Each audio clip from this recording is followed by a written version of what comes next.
the RBI in association with our institute. Bank audit not only backbone of our banking system, but also for the professional.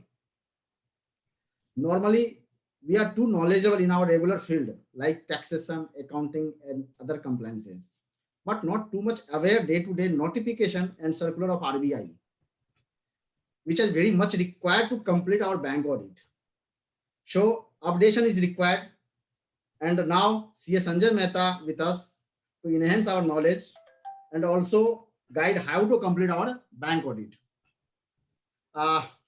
Personally मेरा अनुभव जो है मेहता जी के साथ बहुत सुखद रहा है बैंक ऑडिट को लेके, क्योंकि जहां भी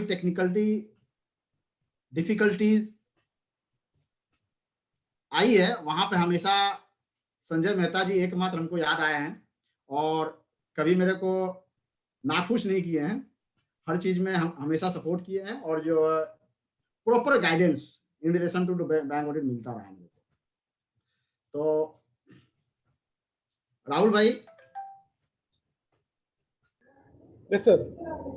राहुल भाई, आप हमारे एसोसिएशन के विषय में या आज के टॉपिक के विषय में आप कुछ बताएं, उसके बाद हम लोग अपना कार्यक्रम थोड़ा चालू कर सकें।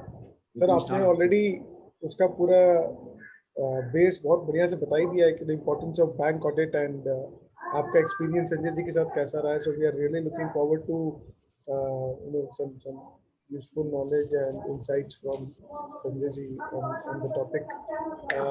As far as our association is concerned, I would those who are not our members, we would like to give a small brief introduction about our association. So our association is a 23-year-old association, and we have got nearly 800 chartered accountants in and around the city of Calcutta as our members.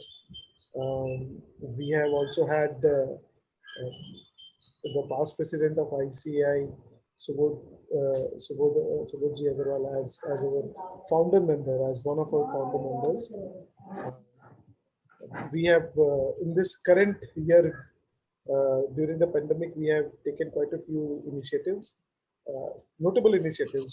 One of which was that we have introduced a scheme for young chartered accountants, where we offer them a discounted price or a discounted fee for our life membership, but this is just a token gesture.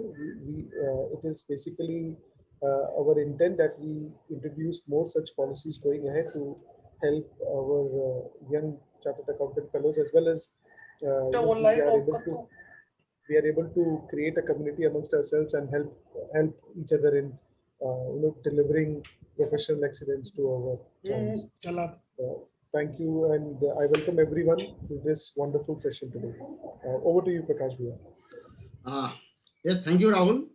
And before we start the proceeding, some quality is required, and some introduction is also required for our speaker, CS Sanjay Mehta. CS Sanjay Mehta is in practice and having more than 17-year experience in this field. He is also IBBI registered valuer. As I told, Sanjay Mehta is one of my good friend, and personally I boss his vast experience in area of bank audit. So welcome, Mr. Mehta. We are waiting for your deliberation. Kindly start and enhance our knowledge in theoretically and practically for the bank audit, how to complete the bank audit and how to start the bank audit. Mr. Mehta, please. Thank you. Is my voice is clear? Hello. Okay, एकदम मेहता जी। Hello. सही है मेहता जी। Thank you, Prakash ji. Let us start. हाँ जी। Okay. Is my screen is clear? Perfect. Okay देखिए, bank audit का position, ये ratio है, ये किस हिसाब से 2010 में कितना था और आज के दिन कितना है। ये 2 साल से थोड़ा सा घटना चालू हुआ है, तो जिसका रीजन सीए लोग से छिपा हुआ नहीं है कि क्या कारण हो सकता है, इसके बारे में अपने बात नहीं करेंगे। ये मोटा मोटी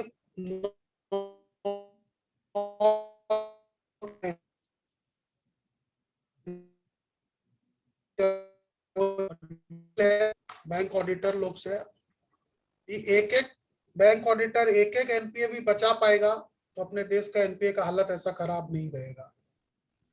चलिए हम अपने आगे बढ़ते हैं। बैंक ऑडिट स्टार्ट कैसे करना है, ये मैंने एक पिलर 4 पिलर बनाए हैं, pillar of bank audit. Sanjay ji, आप इसकी स्क्रीन आपका शेयर नहीं हो रहा, लेकिन आपका सिर्फ चेहरा दिखाई दे रहा है। स्क्रीन से एक मिनट।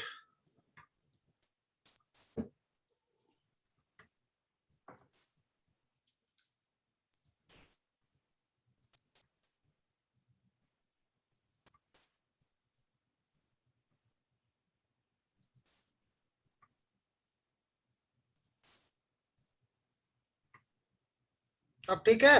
यस,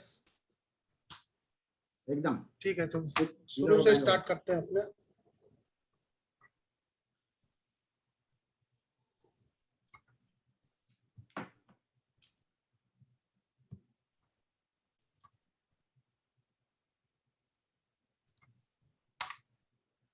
अब ठीक है ना? Perfect perfect. Okay sir, thank you. ये एनपीए का लेवल है जो डे टू डे अपना 2010 से मैं ये चार्ट प्रिपेयर किया हूँ। 2010 से 2018 तक ये 2% से 11% हो गया। फिर लेटेस्ट 2 साल में थोड़ा सा डिक्रीज किया है, जिसका रीजन बहुत सारे हैं। इसमें may be one of the reason is sale of NPA और राइट ऑफ एनपीए, तो बहुत बड़ा रीजन है ये डिक्रीज करने का। नेक्स्ट है, ये मेरा मोटा मोटी 9 लाख करोड़ का एनपीए हो चुका। ये धीरे धीरे और आफ्टर सितंबर 2021 क्या पोजीशन होगा आप लोग इमेजिन भी नहीं कर सकते। ये एक्सपेक्टेड है कि ये एनपीए का रेशियो अपना 13% अप्रोक्स से एबव ही होगा। ये मेरा एक सब बैंक ऑडिटर लोग से अपील है, अगर एक एक एनपीए भी अपने बैंक ऑडिटर बचा सके तो कितना एनपीए अपने कंट्रोल कर सकते हैं, ये आप इमेजिन कीजिए कभी। तो मैं आप लोग सबसे रिक्वेस्ट करता हूं कि एटलीस्ट एक एनपीए बचाने का कोशिश हर ऑडिटर जरूर करे। ठीक है, चलिए अब अपने स्टार्ट करते हैं, बैंक ऑडिट मेन पॉइंट पे आते हैं। मैंने स्टार्ट किया पिलर्स ऑफ बैंक ऑडिट। अपने जब भी बैंक ऑडिट का अलॉटमेंट लेटर आता है तो उसके पहले अपने को सबसे पहले प्लानिंग स्टार्ट करना पड़ता है। जनरली अपने क्या करते हैं, अलॉटमेंट आया और सीधे चले जाते हैं ब्रांच में और ऑडिट स्टार्ट करने का कोशिश करते हैं, जो प्रॉपर वे नहीं है।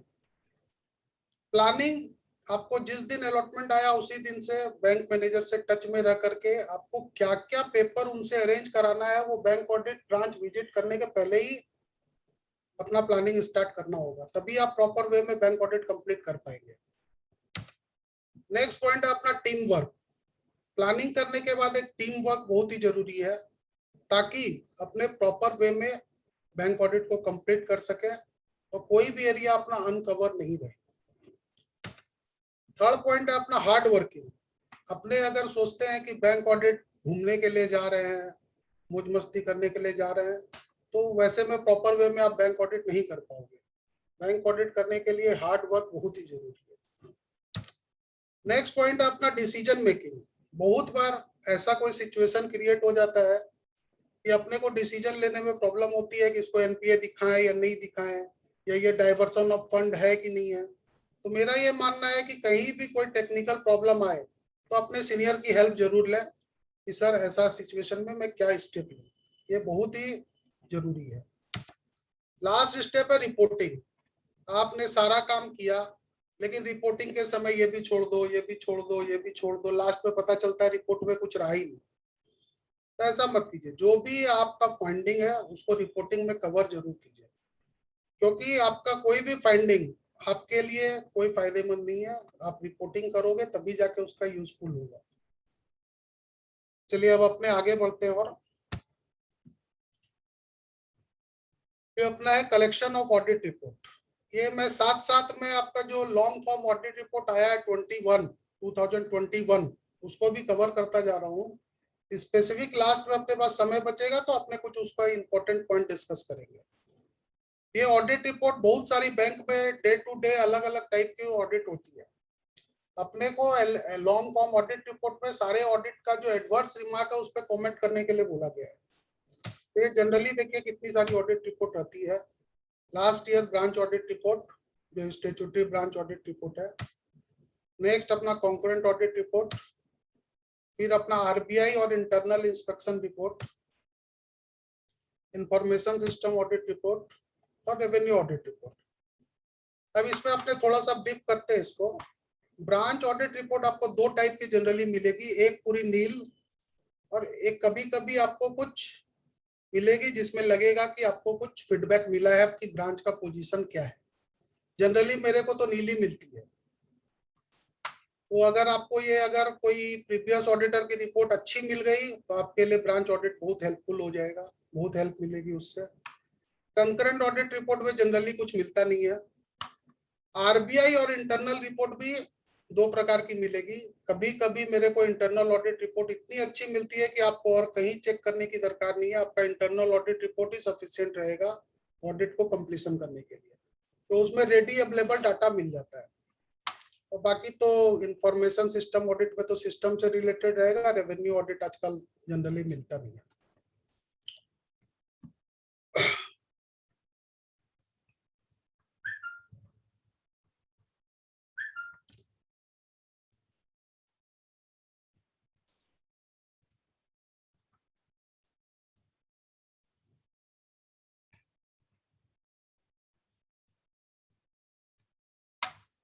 Hello Rahul ji. Hello hello. हाँ हाँ हाँ हाँ हेलो। ये जो ऊपर में मेरा स्लाइड आ जा रहा है ये कैसे सेटिंग करें? ये प्रॉब्लम कर रहा है थोड़ा सा। कोई ये दिक्कत आप नहीं, लोगों को कंटिन्यू। स्लाइड पूरी दिख रही है? अभी नाम दिखाई दे रहा है, ऑब्टेन लिस्ट फ्रॉम ब्रांच। हाँ हाँ वही, ठीक, ओके ओके। तो ये अपने को कुछ मैंने लिस्ट तैयार किया है जो ब्रांच ऑडिट स्टार्ट करने के पहले आपको अरेंज करनी है। अगर वो मेल पे मंगा सके तो बहुत ही अच्छा, अदरवाइज एटलीस्ट ब्रांच और ब्रांच मैनेजर को इंटीमेट जरूर करना है कि अपने को ये पेपर जनरली रिक्वायर्ड है। अब इसमें अपने एक एक करके डिस्कस भी करते जाएंगे। Category wise list of total advance, इसको जॉटिंग भी बोलते हैं, जिसमें आपका लोन का समरी रहता है। और वो जनरली आपका दो तरह का मिलेगा आपको, ओडीसीसी और टर्म लोन, जिसमें आपको अगर आप स्टार्टिंग से देखेंगे तो ओल्ड अकाउंट रहेंगे और लास्ट में देखेंगे तो न्यू अकाउंट रहेंगे। जनरली इसको आप एक्सेल सीट में कन्वर्ट कर लेना। कन्वर्ट करने से क्या होगा, आप उसको higher loan, higher amount of loan से आप सॉर्टिंग कर पाओगे, ताकि आपको इजी रहेगा आपको सैंपलिंग करने में।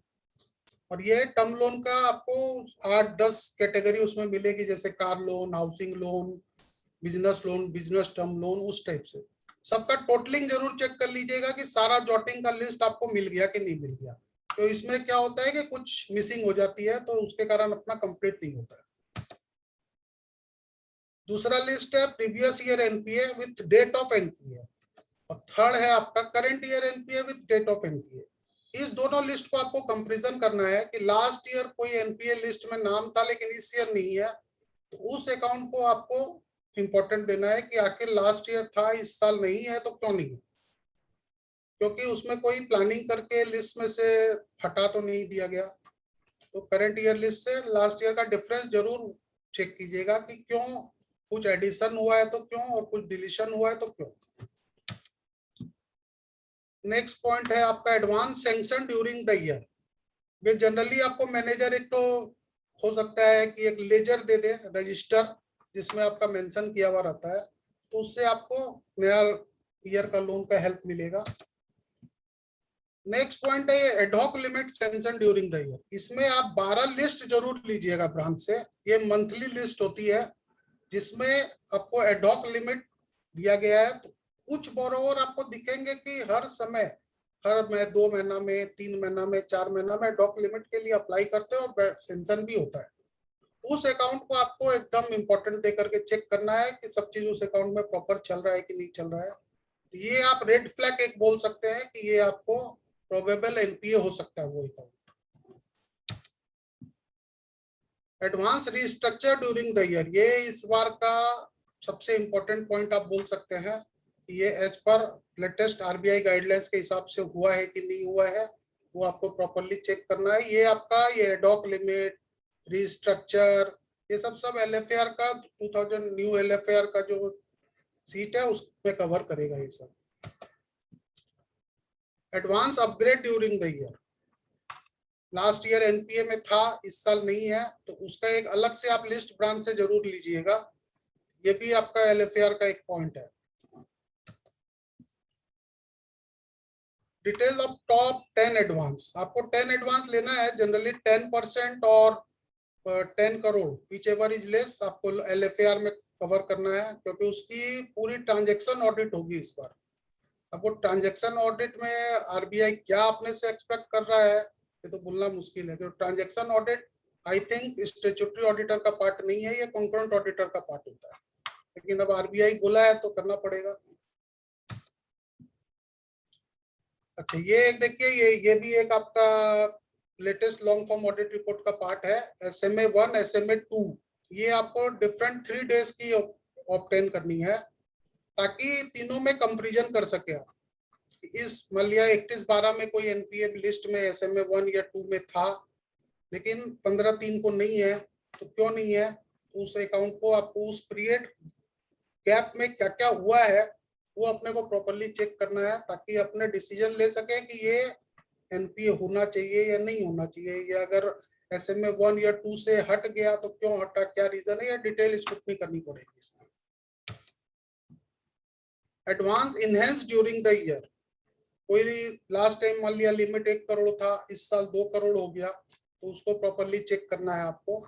इसमें एक तो लूपहोल्स मेरे को एक बार मिली थी, मैं आपसे बता रहा हूँ आपको कि 5 लाख से 10 लाख इनहेंस किया गया, लेकिन उसका मॉर्गेज 5 लाख ही था, मॉर्गेज इंक्रीज नहीं किया गया। जब ब्रांच से डिटेल मांगा गया तो ब्रांच ने उसकी डिटेल प्रोवाइड नहीं कर सकी, तो मैंने उसको एनपीए डिक्लेयर कर दिया था। तो ये एक बहुत जरूरी चीज है। लिस्ट ऑफ स्टाफ ब्रांच, उसका डेजिग्नेशन, एक चीज यहाँ पे ध्यान रखिएगा कि बैंक मैनेजर ऑडिट के समय आपको हेल्प नहीं करेगा, हेल्प जो आपका असिस्टेंट मैनेजर है वही करेगा। तो आप इसमें बोल सकते हो कि आपको ब्रांच में एक विभिजन खोजना है, वो विभिजन अगर आप खोज पाए तो आपका 50% वर्क बैंक ऑडिट का ऐसे ही सॉर्ट आउट हो जाएगा। Debit balance in CASA, CASA मतलब current account and saving account, इसका लिस्ट जरूर लीजिएगा। बहुत बार क्या होता है, लास्ट टाइम मेरे को एक केस मिला कि हस्बैंड के अकाउंट को क्रेडिट किया गया वाइफ के अकाउंट को डेबिट करके, और डेबिट किया गया सेविंग अकाउंट को, और सेविंग अकाउंट नेगेटिव बैलेंस, इसको आप जरूर चेक कीजिएगा। List of bank guarantee and LC, और इसमें क्या सिक्योरिटी वगैरह है, जनरली एफडी मिलती है, इसको भी अपने को चेक करना है। ठीक है, आगे बढ़े। ये कुछ और अदर रिपोर्ट्स है, जैसे एक्सेप्शनल रिपोर्ट, ये मेनली लास्ट 15 डेज का, इसमें 2 प्रकार की रिपोर्ट होती है, एक माइनर और एक मेजर। तो अपने को मेजर रिपोर्ट जितना ज्यादा चेक कर सके उतना अपने, ये अपना लॉन्ग फॉर्म ऑडिट रिपोर्ट का पार्ट है। ये एक्सेप्शनल रिपोर्ट पे आपको कमेंट्स करना है इस पर। Full year laser of disbursement account, ये जनरली टर्म लोन के केस में होता है। टर्म लोन में ये लोग क्या करते हैं, पहले डिसबर्समेंट अकाउंट को क्रेडिट करते हैं और पार्टी अकाउंट को, लोन अकाउंट को डेबिट करते हैं। और डिसबर्समेंट अकाउंट में आपको चेक ये करना है कि जो डिसबर्समेंट अकाउंट से डिसबर्स हुआ फंड, वो प्रॉपर डिसबर्स हुआ कि नहीं हुआ। बहुत बार क्या होता है कि डिसबर्समेंट अकाउंट से पार्टी के सेविंग अकाउंट में फंड ट्रांसफर हो जाता है या कैश विड्रॉ हो जाता है। तो इसको अपने को पूरा फुल ईयर का चेक करना है, जिस इसमें जो भी बड़े बड़े अमाउंट हो उसको अपने को प्रॉपर्ली चेक करना है कि जिस पर्पज से लोन दिया गया था उस पर्टिकुलर सेलर को ही पेमेंट हुआ है। ब्रांच का पावर क्या क्या है उसका आप एक सर्टिफिकेट ले लीजिएगा ब्रांच मैनेजर से। अच्छा, ये एक बहुत इंपॉर्टेंट है, classification of advance in with provision. ये जनरली हम लोग CA 19 होता है बहुत सारा बैंकों में, इसमें आपको बोरोवर वाइज लिस्ट जरूर लेना है। ये हो सकता है 500 पन्ना की हो, 700 पन्ना की हो, तो ये सॉफ्ट कॉपी ले लीजिएगा। ये आपको रिपोर्टिंग के समय में बहुत हेल्पफुल होती है। इसमें आपको सिक्योर्ड क्रेडिटर कितना है, secured loan, unsecured loan, provision किस लोन पे कितना है, डेट ऑफ सैंक्शन कब का है, और काफी डिटेल्स इसमें मिलेगी आपको। Details of interest subvention. Interest subvention में जनरली अपने सर्टिफिकेट देते हैं तो बिना चेक किए जनरली साइन कर देते हैं। इसमें आपको टेस्ट चेकिंग जरूर करना चाहिए कि इंटरेस्ट सबवेंशन जो अपना बैंक क्लेम कर रहा है वो प्रॉपर वे में कर रहा है कि नहीं, उसका टेस्ट चेकिंग जरूर कीजिए कि जो क्राइटेरिया है इंटरेस्ट सबवेंशन का वो कवर कर रहा है कि नहीं। अब इसमें भी क्या होता है, 3 रिपोर्ट बनती है, एक 2 हाफ ईयरली और एक 1 एनुअली।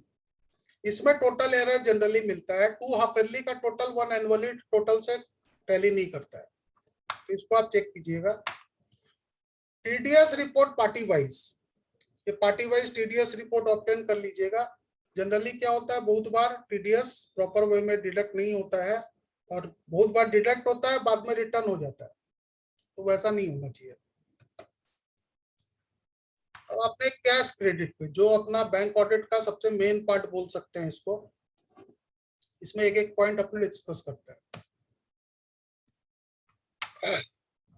अब देखिए कैश क्रेडिट में जनरली अपने को, मैं कोशिश किया हूँ फुल लिस्ट बनाने की, लेकिन हो सकता है सारा कवर नहीं हुआ हो। अब ये डिटेल स्क्रूटनी ऑफ लेजर, ये आप ट्रांजैक्शन ऑडिट बोल सकते हैं इसको, कि जो पैसा आ रहा है, जा रहा है, कहाँ से आ रहा है, कहाँ से जा रहा है, रिलेटेड पार्टी ट्रांजैक्शन इसमें कौन कौन सा है, सब्जेक्ट टू आपका जो यूज हो रहा है वो बिजनेस पर्पज से ही आउटगोइंग हो रहा है कि नहीं हो रहा है। स्टॉक स्टेटमेंट, इस जनरली आपका सीसी जो होता है स्टॉक और डेटर पे ही होता है। इसमें मैंने एक स्टॉक स्टेटमेंट में लूपहोल्स देखा है कि जनरली वो लोग स्टॉक में क्रेडिटर लेस नहीं करते हैं, जबकि आरबीआई का इंस्ट्रक्शन है कि स्टॉक स्टेटमेंट पेड स्टॉक का होना चाहिए, नॉट पेड स्टॉक। तो अगर उसमें अपने क्रेडिटर लेस नहीं किए तो डबल फाइनेंसिंग हो गया, आप बैंक से भी फाइनेंस कर रहे हो और क्रेडिटर से भी फाइनेंस ले रहे हो। तो इस चीज को अपने को हाईलाइट करना है। इसको लास्ट टाइम मैंने तो आपका जो रिकमेंडेशन टू मैनेजमेंट एक एलएफआर में लास्ट पॉइंट रहता है, उसमें मैंने इसको मेंशन किया था।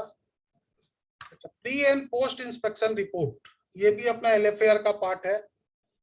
Pre and post inspection report बड़े अकाउंट का जरूर चेक कीजिएगा कि उसमें ब्रांच ऑफिसर का क्या रिमार्क है। बहुत बार आपको उसमें रिमार्क मिल जाएगा कि दुकान पे गए थे या फैक्ट्री में गए थे, वहां पे स्टॉक ही नहीं है, तो वो आपके लिए एक वैलिड ग्राउंड बन जाएगा एनपीए डिक्लेयर करने के लिए। Sanction letter and condition, sanction letter जरूर पढ़िएगा पूरा का पूरा। सैंक्शन लेटर नहीं पढ़ेंगे तो आपको कंडीशन पता नहीं चलेगा। मैं एक आपको एग्जांपल देता हूँ, मैं बीच में रांची ब्रांच की कोई ऑडिट कर रहा था, उसमें सैंक्शन लेटर में कंडीशन था कि आपको before sanction, before disbursement 40 lakh की एफडी क्रिएट करनी है बैंक ब्रांच में। बोरोवर ने क्या किया, पहले डिसबर्स करवा लिया, 40 लाख का कैश विड्रॉ कर लिया और उस 40 लाख को बैंक एफडी में डिपॉजिट करवा दिया। अब आप सोच सकते हैं क्या हुआ होगा ये। Insurance with bank clause, insurance under insurance भी नहीं होना चाहिए और एबव इंश्योरेंस भी नहीं होना चाहिए, ये आपका रेड फ्लैग में काउंट होता है। सिक्योरिटी आपको चेक करनी है, प्राइमरी और कोलेटरी, उस पर बाकायदा चार्ज क्रिएट हुआ है कि नहीं हुआ है, मॉर्गेज हुआ है कि नहीं हुआ है, सरसई हुआ है कि नहीं हुआ है, क्रिएशन ऑफ चार्ज इसमें कवर कर दिया। Financial document and audit report, इसमें बहुत सारा चीज चेक करने का है। मेन इसमें आप लोग एक चीज जरूर देखिएगा, स्टॉक स्टेटमेंट अपने लेते हैं जनरली अपने मार्च 21 की ऑडिट है तो मार्च 21 का लेते हैं, नहीं, मेरे हिसाब से मार्च 20 का लीजिए और मार्च 20 का स्टॉक को मार्च 20 का ऑडिट रिपोर्ट से कंपैरिजन कीजिए, उसमें कोई डिफरेंसेस आ रहा है क्या। लास्ट टाइम मेरे को हुज डिफरेंस मिला है और मैंने उसको बकायदा पॉइंट आउट करके अपना रिपोर्ट में मेंशन किया है। अगर 5% 10% तक भी डिफरेंस है तो आपका चल सकता है, लेकिन अगर 50% 100% का डिफरेंस वो नहीं चलेगा, क्योंकि ये डिफरेंस अब ब्रांच मैनेजर का कहना है सर आपको तो मालूम है कि एडजस्टमेंट कैसे होता है, तो वो मालूम सब चीज है, लेकिन अपने को अपना पेपर वर्क ही कंप्लीट करना है। अपने को क्या होता है क्या नहीं होता है वो प्रैक्टिकल एस्पेक्ट कवर नहीं करना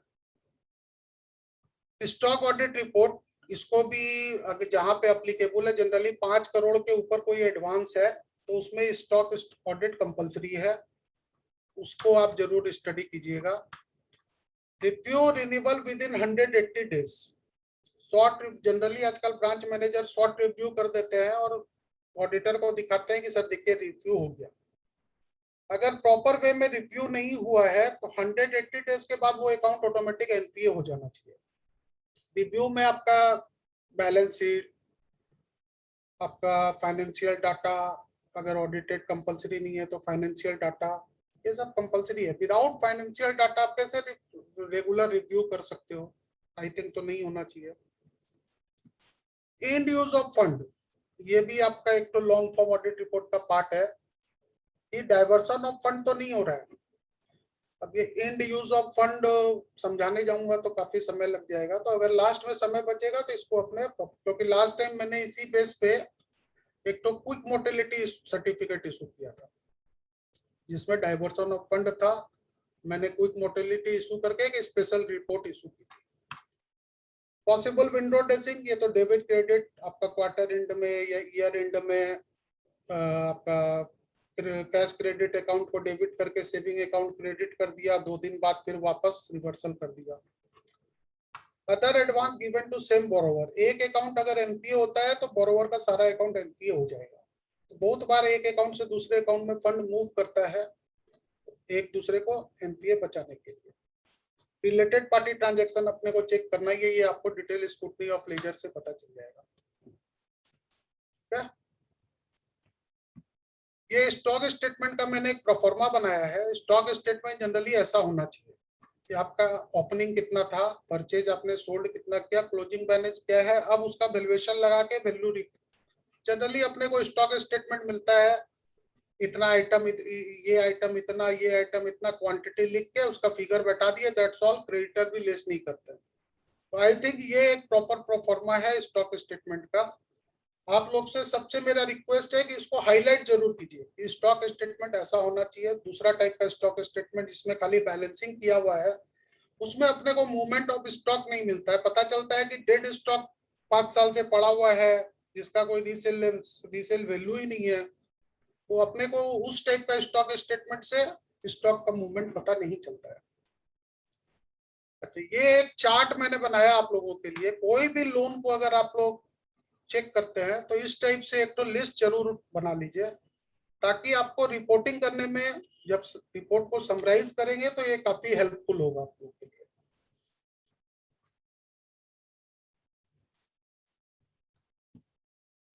ये आपका अर्ली सिग्नल ऑफ फ्रॉड, ये कुछ आइटम मैंने किया है कि जिससे अपने को आइडिया लग सकता है कि इसमें फ्रॉड होने की संभावना है क्या। कंसीलमेंट ऑफ डॉक्यूमेंट, डॉक्यूमेंट में कुछ चेंजेज हुआ है। Diversion of fund, sale proceed not routed through bank, operation of account, frequent ad hoc limit, जो मैंने आपको पहले भी बताया कि साल में 4 बार एडॉक लिमिट ले रहे हैं। Issue in primary collateral security, मान लिया कोई सिक्योरिटी है उसमें आपस में ही कुछ डिस्प्यूट आ गया, मान लिया 2 पार्टनर थे, पार्टनर में डिस्प्यूट आ गया। High value related party transaction, inflated valuation report, generally land का वैल्यू आप बहुत बार आपको 2 वैल्यूएशन रिपोर्ट मिल जाएगी ब्रांच में, एक 1 करोड़ की है तो दूसरी 5 करोड़ की है। Operation in another bank without permission of main branch, ये आज के दिन परमिट ही नहीं है, एकदम रिस्ट्रिक्टेड है ये। Credit rating, decrease in CIBIL, जहां पे आपको डाउट हो कि ब्रांच ऑपरेशन सही नहीं चल रहा है, अकाउंट ऑपरेशन, वहां पे सिबिल जरूर उसका चेक कीजिए कि कहीं वो लोन में डिफॉल्ट तो नहीं है। Frequently bouncing of cheque, heavy cash withdraw, generally credit card में कैश विड्रॉ परमिट नहीं करता ब्रांच, लेकिन होता ही है। तो जनरली अगर ये सब चीज है तो ये आपका फ्रॉड का सिग्नल है। अपने टर्म लोन में कुछ डिस्कस कर लेते हैं। जैसे टर्म लोन में प्रोजेक्ट रिपोर्ट हर जगह रिक्वायर्ड नहीं रहती है, लेकिन कुछ जगह रिक्वायर्ड रहती है। ओरिजिनल विथ, ये आपका जो मैंने पहले बताया था डिसबर्समेंट लेजर, ये टर्म लोन के केस में ही जनरली अप्लाई होता है। Original bill with GST number, generally बहुत जगह आपको छोटे छोटे बिल दिखेंगे 50,000 जिसमें जीएसटी नंबर नहीं है। रजिस्ट्रेशन ऑफ चार्ज, जैसे मोटर व्हीकल है तो उसका रजिस्ट्रेशन क्रिएट किया गया कि नहीं किया, या हाउसिंग लोन है तो उसका रजिस्ट्रेशन सही में किया गया कि नहीं किया गया। इंश्योरेंस, ईएमआई कैलकुलेशन, जनरली इसमें बहुत मिस्टेक रहती है। 6 साल के लिए लोन दिए हैं, वो गलती से वहां पे 60 साल डाल देते हैं एनपीए से बचाने के लिए, क्योंकि आपको आज के दिन सिस्टम में टेक्निकल एनपीए ही खोजना होगा, जनरल एनपीए आपको नहीं मिलेगा क्योंकि वो सिस्टम आइडेंटिफाइड कर लेता है। डिसबर्समेंट लेजर अपने डिस्कस कर चुके हैं। पेमेंट टू सप्लायर, मान लिया कोई मोटर व्हीकल जैसे हाउस प्रॉपर्टी परचेज किए हैं तो ये डिसबर्समेंट लेजर से हाउस सेलर जो है उसी को पेमेंट होना चाहिए, ये अपने को चेक करना है। Disburse link with completion of project, कोई प्रोजेक्ट फाइनेंस किया गया है तो ये disbursement link completion of project के थ्रू होना चाहिए। अंडर कंस्ट्रक्शन फ्लैट करते हैं तो फ्लैट जिस हिसाब से आपका कंप्लीशन होगा उसी हिसाब से डिसबर्स होगा। ये मैंने कुछ की पॉइंट बनाए हैं। अगर एक एनपीए अकाउंट एनपीए हो जाता है तो बोरोवर के सारे अकाउंट एनपीए हो जाएंगे। स्टॉक स्टेटमेंट 3 महीना से ओल्ड कंसीडर नहीं किया जाएगा, वो फिर एनपीए हो जाएगा।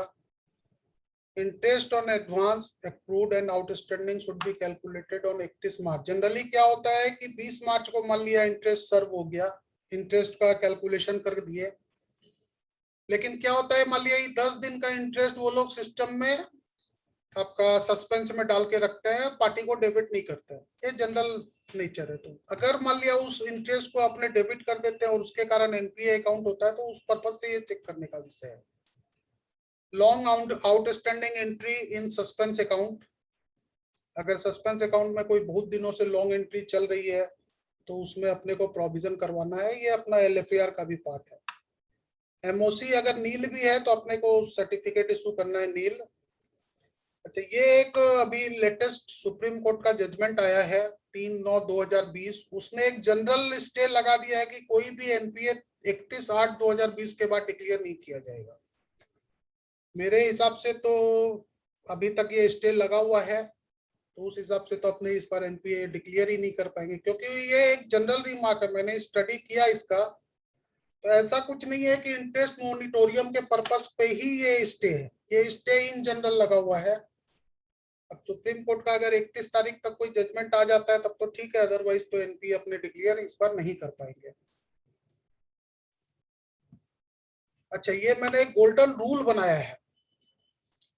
गोल्डन रूल इस सेंस से है कि ये सब चीज अपने को करना चाहिए या नहीं करना चाहिए। कभी भी बोरोवर से डायरेक्ट बात मत कीजिए, कभी कभी बोरोवर से डायरेक्ट बात करने में काफी प्रॉब्लम हो जाती है। वर्किंग पेपर आपका जो भी किया हुआ है इवनिंग में ब्रांच छोड़ने के पहले सारा अपने कंट्रोल में ले लीजिए। मेरा बहुत बार पेपर ब्रांच से दूसरा दिन आता हूं तो मिसिंग हो जाता है, कोई पेपर मिलता ही नहीं है। जब फिर वापस फील्डिंग चालू करते हैं कि भाई वापस से सारा पेपर अरेंज करना होगा, तब वो पेपर फटाक से मिल जाता है कि सर ये है आपका पेपर, तो पेपर छोड़ना ही नहीं है अपने को। आज का काम कंप्लीट करने के पहले कल का प्लानिंग कर लेना जरूरी है कि कल अपने क्या करना चाहते हैं ब्रांच आके, ताकि तभी डे एंड तभी कीजिए जब आपको नेक्स्ट डे का प्लानिंग हो जाए। कोई भी ऑडिट का एरिया अनकवर मत छोड़िएगा। ये एक मेरा बहुत अच्छा पॉइंट है जो मैंने पर्सनल ओपिनियन पे बनाया है। No lunch outside the branch. Branch manager क्या करते हैं कि आपको 12 बजे लंच पे ले गए और वापस आते आते 4 बज जाता है, तो जरूरी अपने लंच करने तो गए नहीं, अपने तो बैंक ऑडिट करने गए, तो आउटसाइड ब्रांच के बाहर जरूरी नहीं है कि लंच करने जाएं, वो आपको 25 किलोमीटर दूर ले जाएंगे लंच करने के लिए। Do not sign before checking the relevant document. बिना डॉक्यूमेंट को प्रॉपर चेक किए साइन नहीं करना अपने को। कोई ब्लैंक रिपोर्ट साइन नहीं करना है। कोई भी प्रेशर में आकर के अपनी रिपोर्ट को चेंज नहीं करना है। अपने क्यों चेंज करें जब अपने को लग रहा है कि अपने सही है। अगर कोई टेक्निकल प्रॉब्लम है तो अपने चेंज करने के लिए तैयार है, लेकिन अगर कोई प्रेशर में अपने को चेंज कराता है तो मेरे हिसाब से नहीं करना चाहिए। और कोई कॉर्पोरेट लोन है, आपको वहां कोई डाउट लग रहा है तो एमसीए का हेल्प जरूर लीजिए। वहां से आपको हो सकता है कुछ आपको बैलेंस शीट में अगर कुछ गड़बड़ लगे तो एमसीए से आपको प्रॉपर बैलेंस शीट मिल जाएगी। टैक्स ऑडिट का कुछ अपने मैंने पॉइंट किया है, ये जनरली यहाँ पे प्रॉब्लम मिलती है। जैसे जनरली टीडीएस डिटेक्ट कर लिया, 15G 15H नहीं आया तो टीडीएस वापस बाद में रिसीव करके 15G और 50H ये टीडीएस अकाउंट से रिवर्सल कर देते हैं। ये मेरे हिसाब से नहीं होना चाहिए। अच्छा, AMC and ATM charge generally क्या होता है, रीजनल ऑफिस या हेड ऑफिस ब्रांच में मान लिया 10 लाख रुपया डेबिट कर देते हैं। अब उस पर टीडीएस कटा कि नहीं कटा ब्रांच वाले को मालूम नहीं रहता है। तो इसको अपने को फिर क्वालिफाइड करना है, क्योंकि जब अपने को ब्रांच हेड में खर्चा आ रहा है, अपने को मालूम नहीं है कि टीडीएस कटा कि नहीं कटा, तो अपने को ऑब्वियस है रिपोर्ट करना चाहिए। जनरेटर चार्ज में आपको नो टीडीएस जनरली मिल जाएगा। कमीशन पेड टू एजेंट, यहाँ भी आपको नो टीडीएस का केस मिल जाएगा। ऑडिट फीस में नो केस टीडीएस का केस मिल जाएगा। प्रोफेशनल फीस में भी लॉयर वगैरह का पेमेंट में टीडीएस का डिफॉल्ट मिल जाएगा। ये जनरली कुछ एरिया है जहाँ पे जनरली आपको टीडीएस का डिफॉल्ट मिलेगा। फाइनेंशियल स्टेटमेंट में कंपेयर ट्रायल बैलेंस, दो तरह का ट्रायल मिलता है। एक आपका जो प्रोविजन करते हैं वहां से ट्रायल मिलता है, जिसको बहुत जगह लैडर भी बोलते हैं, क्लासिफिकेशन ऑफ एडवांस बोलते हैं, और एक आपका सीबीएस से निकलेगा। ये दोनों ट्रायल को जरूर कंपैरिजन करना है। Capital expenditure show in PL account, ये अपने को चेक करना है। List of sundry credit deposit, ये अपने को चेक करना है। List of sundry assets in advance nature, ये अपने को चेक करना है।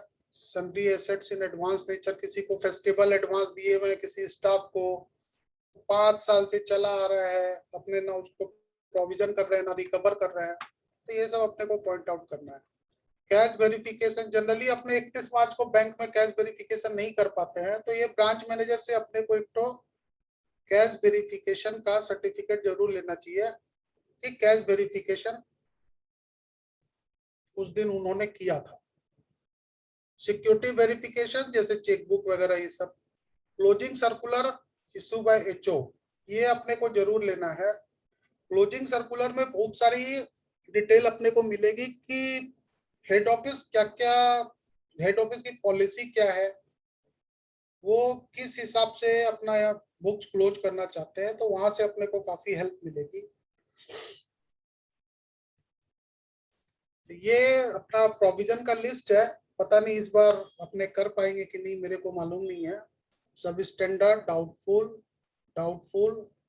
अच्छा, इसमें एक पॉइंट और है कि अगर आपका कोई एनपीए अकाउंट है जिसमें वैल्यूएशन सर्टिफिकेट आपका 3 साल से पुराना है, तो उसको अपने अनसिक्योर्ड मानेंगे एनपीए के केस में, क्योंकि एनपीए के केस में 3 साल से पुराना वैल्यूएशन सर्टिफिकेट अनसिक्योर्ड माना जाता है, तो उसमें अपने को इस हिसाब से ही प्रोविजन करना होगा 25%, अदरवाइज 100%। फ्रॉड के केस में अगर कोई फ्रॉड डिटेक्ट होता है तो उस पर सीधे 100% प्रोविजन होता है, उसमें सिक्योर्ड या अनसिक्योर्ड फिर नहीं देखा जाता है। फ्रॉड के केस में, क्योंकि आजकल जिस हिसाब से फ्रॉड बढ़ता जा रहा है, तो खोजना बहुत टफ नहीं होगा। डाइवर्जन ऑफ फंड भी एक तरह का फ्रॉड ही है। उसमें आप लॉन्ग फॉर्म ऑडिट रिपोर्ट, अगर अपने को लास्ट में मौका लगेगा तो अपने एक एक पॉइंट डिस्कस करेंगे कि उसमें इस बार जो लॉन्ग फॉर्म ऑडिट रिपोर्ट है वो एक तरह का पूरा फॉरेंसिक ऑडिट है। अगर किसी ने देखा होगा तो वो समझ पा रहा होगा कि उस पे आरबीआई ने कोई भी एरिया अनकवर नहीं छोड़ा है, उसमें हर चीज उसने कवर कर लिया है। Fraud, exceptional report, MIS report, internal audit report, आपका स्टॉक स्टेटमेंट से रिलेटेड, ऑडिट रिपोर्ट से रिलेटेड, फाइनेंशियल डॉक्यूमेंट से रिलेटेड, रीस्ट्रक्चरिंग से रिलेटेड, कुछ भी उसमें अनकवर। आज लॉन्ग फॉर्म ऑडिट रिपोर्ट को आप अपना ऑडिट प्रोग्राम मान के भी चल सकते हैं। इस बार लॉन्ग फॉर्म ऑडिट रिपोर्ट में इतने बड़े चेंजेस किए गए हैं, आप एक लाइन से लॉन्ग फॉर्म ऑडिट रिपोर्ट को पकड़ लीजिए और उसको आगे बढ़ते जाइए तो आपका ऑडिट कंप्लीट हो जाएगा। ये अपने लॉन्ग फॉर्म ऑडिट रिपोर्ट पे आ गए।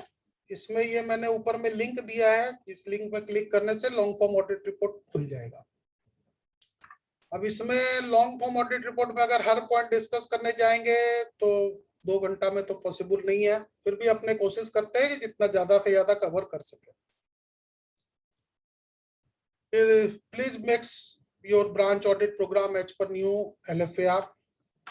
अच्छा, इसमें लार्ज एडवांस का डिफिनेशन को चेंज किया है। इसमें आपको स्पेसिफिक जो 10 अकाउंट अपने मान के चलते हैं 10% के हिसाब से, स्पेसिफिक 10 अकाउंट को कंपलसरी कवर करना है कि आपने कितना परसेंट जो अकाउंट लार्ज अकाउंट चेक किए वो टोटल एडवांस का कितना परसेंटेज है, और उस पे स्पेसिफिक आपको क्वेश्चन आंसर देना है कि उसमें कोई प्रॉब्लम है क्या, प्लस माइनस सारे चीज उसमें। ट्रांजैक्शन ऑडिट, हर ट्रांजैक्शन ऑडिट का मतलब क्या हुआ कि आपको हर एक ट्रांजैक्शन चेक करना है।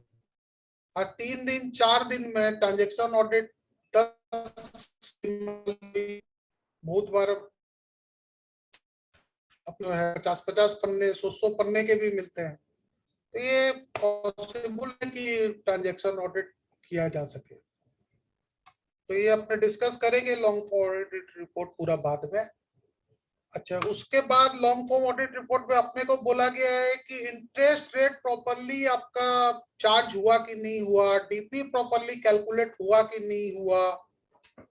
ये कोई भी ऑडिटर कैसे करेगा, मेरे को तो नहीं समझ में आ रहा है। तो एक्सेप्शनल रिपोर्ट, आज हर डे की एक एक्सेप्शनल रिपोर्ट निकलती है। आज मान लिया अपने 250 दिन या 200 दिन पे पकड़ते हैं तो 200 एक्सेप्शनल रिपोर्ट। एक एक्सेप्शनल रिपोर्ट में 10-10 एंट्री भी अगर पकड़ते हैं तो 2000 और मेजर और माइनर जो डबल करते हैं तो 4000 एक्सेप्शनल रिपोर्ट। तो 4000 एंट्री को चेक करना वन बाय वन पता नहीं कैसे होगा। अच्छा, ये एक बहुत अच्छा पॉइंट है। Software use, long form audit report अपने से एक्सपेक्ट कर रहा है कि अपने ये आंसर दे कि ब्रांच में कोई भी सॉफ्टवेयर अदर देन CVS से लिंक नहीं है, उसको रिपोर्ट करना अपने को। मैंने एक मेजर पॉइंट पकड़ा है कि प्रोविजन का जो अपना क्लासिफिकेशन ऑफ एडवांस का जो लिस्ट निकलता है वही CVS से लिंक नहीं होता। आप जनरली देखेंगे ऑडिट करने जाएंगे तो जब आप क्लासिफिकेशन ऑफ एडवांस मांगेंगे ब्रांच से तो बोलेगा अभी रीजनल ऑफिस से आया नहीं है। इसका क्या मतलब हुआ कि वो रीजनल ऑफिस में उस पर कट कॉपी पेस्ट कट जो भी है वो सब हो रहा है वहां पे। वहां पे वो उसको क्लासिफिकेशन ऑफ एडवांस का क्या वर्ड बोलेंगे यहाँ पे, बट मतलब विंडो ड्रेसिंग या जो भी वर्ड आप यूज करें। तो ये RBI का सर्कुलर आ गया है कि 30/6/2021 के बाद आपको CBS से कंपलसरी लिंक करना होगा।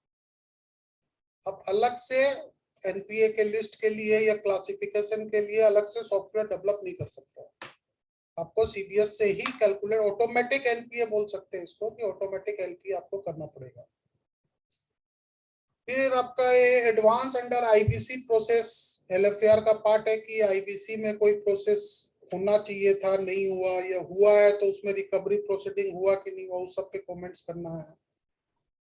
Comments on potential risk area, fraud में एक एग्जांपल दिया हूँ। पोटेंशियल रिस्क एरिया की आगे लग रहा है कि NPA हो जाएगा, या कोई फ्रॉड प्रॉम्प्ट एरिया दिख रहा है कि जहाँ पे लगे कि फ्रॉड हो सकता है, तो उस सब पे अपने को कमेंट्स करना है। तो इस हिसाब से अगर आप देखेंगे, ये तो मैं बहुत सेलेक्टेड पॉइंट 1 2 3 4 5 या 7 पॉइंट लिया हूँ। ऐसे ऐसे कम से कम 100 पॉइंट होंगे जिसको लॉन्ग फॉर्म ऑडिट रिपोर्ट में इस बार अपने को कवर करना है। तो जिसके जिसके भी लग रहा है कि बैंक ऑडिट अलॉट होगी तो वो अभी से लॉन्ग फॉर्म ऑडिट रिपोर्ट का स्टडी चालू कर दीजिए, तभी आप प्रॉपर वे में ऑडिट इस बार कंप्लीट कर पाएंगे। क्योंकि उसमें ऐसे ऐसे क्वेश्चन है कि कभी कभी तो मेरे को भी सोचने पे मजबूर होना पड़ता है कि भाई इस चीज को चेक कैसे होगा। अब जैसे उसमें एक क्वेश्चन है कि कोई मैनुअल इंटरवेंशन नहीं है सिस्टम के साथ, अगर है तो प्रॉपर ऑथराइजेशन के साथ ही हुआ है, तो कैसे चेक करेंगे? मेरे को तो नहीं समझ में आया कि हम इस चीज को कैसे चेक करेंगे। कुछ मैंने ये RBI का लेटेस्ट सर्कुलर है जिसको मैंने लिंक यहाँ पे लोड किया है। और लिंक के साथ ये waiver of compounding of interest, क्योंकि आरबीआई ने अभी बहुत सारे सर्कुलर इशू किए हैं, लेकिन वो सारा सर्कुलर कवर करना, तो ये मैंने 4-5 सर्कुलर यहाँ पे मेंशन किए हैं। एक तो waiver for compounding of interest, ये 2 करोड़ का जो भी लोन है उसमें 1 मार्च 2020 से 31/8/2020 तक जो भी इंटरेस्ट चार्ज हुआ है उस पर इंटरेस्ट नहीं लगेगा, ये सेंट्रल गवर्नमेंट बियर करेगा। तो ये अपने को एक स्मॉल सेक्टर के लिए वेबर स्कीम है। अच्छा, ये 2 करोड़ की जो लिमिट है ये टोटल एक बोरोवर का, या एक पैन नंबर आप बोल लीजिए, अगर उसका 4 लोन मिला करके 2 करोड़ होता है तो वो चारों लोन को कंसिडर किया जाएगा इसमें। ये नहीं है कि 1-1 करोड़ करके 4 लोन है तो उसको वेबर मिलेगा, ऐसा नहीं है। 2 crore total pan wise exposure, borrower exposure. दूसरा एक अपना है, ये आपका रेशियो से रिलेटेड आया है 7/9/2020 को। इसमें कुछ रेशियो से रिलेटेड, जैसे आपका करंट रेशियो, डेब्ट इक्विटी रेशियो, उस सब से रिलेटेड कुछ छूट दी गई है ताकि आप उसको वर्किंग कैपिटल लिमिट इंक्रीज कर सके। जैसे मान लिया किसी का 1 करोड़ है तो उसको जनरली गवर्नमेंट 20 करोड़ रुपया का और एक्स्ट्रा सैंक्शन की है फॉर अप टू 31 मार्च 2020। 20 के बाद उनको वो रिपेमेंट करना होगा या फिर उसको रीअसेस करना होगा कि भाई इसको एक्सटेंड किया जाए कि नहीं किया जाए। ये एक सर्कुलर है 21/8/2020 के लिए आरबीआई का। एडॉक लिमिट प्रॉपर वे में दिया जाए और रेगुलर वे में नहीं दिया जाए कि रोज एडॉक लिमिट ले रहे हैं। और रिन्यूअल आपका जैसे शॉर्ट रिव्यू करके रेगुलराइज नहीं करने का कोशिश किया जाए। तो ये आप सर्कुलर अगर पूरा पढ़ेंगे तो एक एक सर्कुलर आप लोग को यहाँ पे मिल जाएगा। ये एक आपका रिस्ट्रक्चरिंग से रिलेटेड है, ये आपका 6/8/2020 का। ये बहुत इंपॉर्टेंट सर्कुलर है, इसको 4 पार्ट में डिवाइड किया गया है, पार्ट 1, 2, 3, 4। उसको भी आप जरूर स्टडी कीजिएगा। अच्छा, ये 23/5 का एक लोन है जिसमें वही आपको जो बोला वर्किंग कैपिटल इंक्रीज करके रेशियो से रिलेटेड, ये 20% तक आप इसको लोन, एडिशनल लोन जो इंटरेस्ट का पार्ट है उसको टर्म लोन में कन्वर्ट किया जा सकता है, टर्म लोन का और वर्किंग कैपिटल लोन का। टर्म लोन का तो ईएमआई भी उसमें कवर हो जाएगा और वर्किंग कैपिटल का आपका खाली इंटरेस्ट कवर होगा। इसको अपने इधर कवर कर सकते हैं। अब इसमें अपने लॉन्ग फॉर्म ऑडिट रिपोर्ट को अगर दे, आरबीआई के और भी बहुत सारे सर्कुलर है, एक एक सर्कुलर को कवर करना पॉसिबल नहीं है मेरे लिए।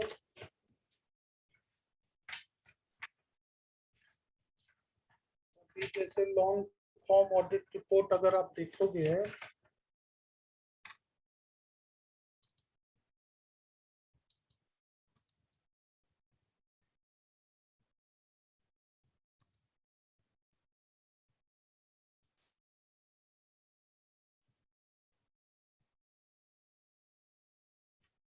देखिए ये लॉन्ग फॉर्म ऑडिट रिपोर्ट है अपना।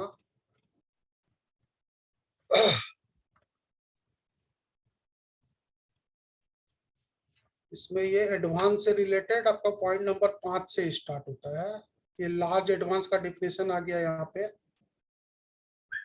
विच एवर इज लेस, यानी कि मोटा मोटी अपने को मोर और लेस 10 अकाउंट कवर करना है। उसका नीचे में फिर चार्ट भी दिया हुआ है। अब यहाँ पे देखिए ये वर्ड यूज किया है, for all account above the threshold the transaction audit account specific details to be seen. अब ये क्या मतलब है, ट्रांजैक्शन ऑडिट में क्या कवर करेगा, आई डोंट नो। अब ये एक चार्ट दिया हुआ है, आपको इस हिसाब से इसको कवर करना है। Account number, account name, balance as on funded non funded दोनों इसमें कवर होगा। अब बाद में फिर total outstanding of the branch, ये ब्रांच का आउटस्टैंडिंग आ गया और वहां से आपको परसेंटेज कितना आप कवर किए ये अपने को यहाँ पे चेक करना है। मैं आपको इम्पोर्टेंट जो मैं हाईलाइट कर रखा हूँ वो सब पॉइंट चेक करवा रहा हूँ।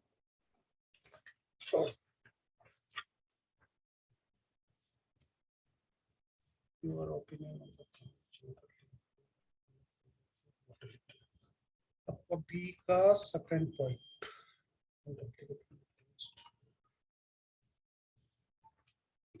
ये देखिए एक ये पॉइंट आ गया है, have you frequent renewal short term loan.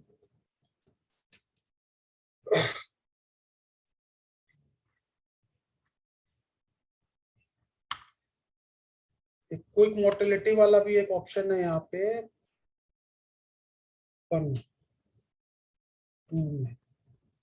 Quick mortality of accounts.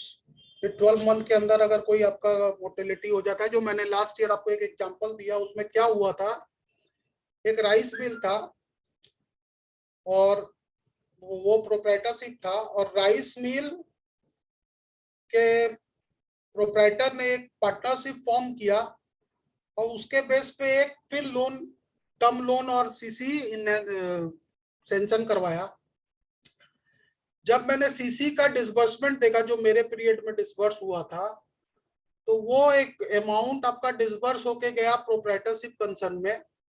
Proprietorship concern से प्रोप्राइटर और उसके रिलेटिव के अकाउंट में, वापस प्रोप्राइटर का अकाउंट से पार्टनरशिप फर्म के करंट अकाउंट में, और वहां से कैश विड्रॉ हो गया। तो जब मैंने मैनेजर से पूछा कि ये डाइवर्सन ऑफ फंड नहीं है, आपने 4 मूव करके वापस कैश विड्रॉ कर लिया, तो उन्होंने मेरे को क्या किया कि परचेज का बिल दिया कि जो पार्टनरशिप फर्म है वो प्रोप्राइटरशिप से परचेज करता है। तो परचेज का बिल जो दिया गया, same quintal, same bill amount, same vehicle number, और व्हीकल का ओनर जब चेक किया गया तो वो प्रोप्राइटर व्हीकल का ओनर भी था। इस अकाउंट को मैंने डाइवर्सन ऑफ फंड बोल करके क्विक मोर्टेलिटी में डाला था, और एक स्पेशल रिटू पूरा जो फंक्शन था अकाउंट का उसको मेंशन करके सारे को मैंने क्विक मोर्टेलिटी में डाल करके उसको रिपोर्ट किया था और स्पेसिफिक मेल किया था सेंट्रल ऑडिटर को। उसके बाद मेन पॉइंट थर्ड, ये whether the borrower account the applicable interest is correctly fed into the system। ये एक एक अकाउंट हिसाब से आरबीआई अपने से एक्सपेक्ट कर रहा है कि एक एक अकाउंट का अपने इंटरेस्ट कैलकुलेशन चेक करें।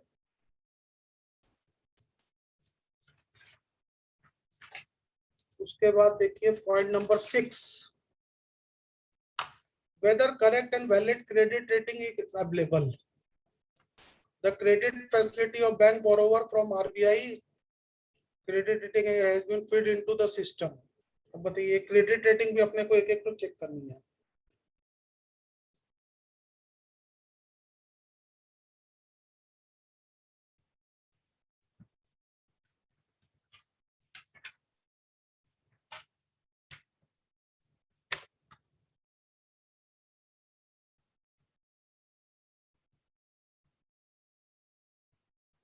इस पॉइंट को देखिए, are the stock book debt statement and other periodical operational data and financial statement etc received regularly from the borrower and duly scrutinized।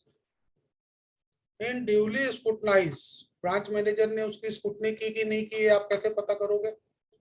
is suitable action taken on basis of such scrutiny in appropriate case। is GP properly computed। whether the latest financial statement are obtained, उसका भी scrutiny का result आपको देना है। whether the exist a system for obtain report on stock audit, if so whether the branch has complied with such system।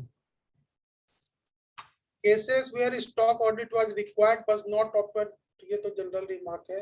whether stock audit was conducted but no action has been taken on adverse features। देखिए ये वाला point, adverse feature पे अपने को remark करना है।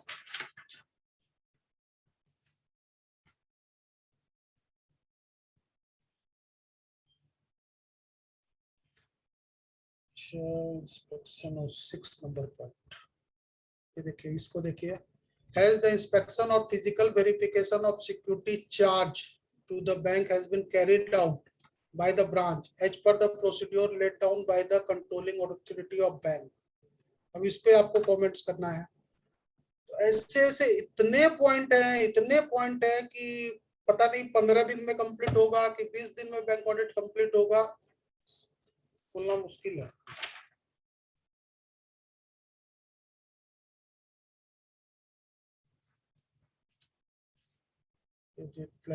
Point number 8, अब ये देखिए, whether a branch has any red flag account. अब ये कैसे चेक करेंगे पता नहीं। If here whether any deviation were observed related to compliance of the bank policy related with bank flag account. अब इसके लिए आपको पहले बैंक का पॉलिसी पता करना पड़ेगा, उसके बाद उस पर proper comments on above feature consider significant in type top 5 standard large advance पे भी आपको कमेंट्स करना है।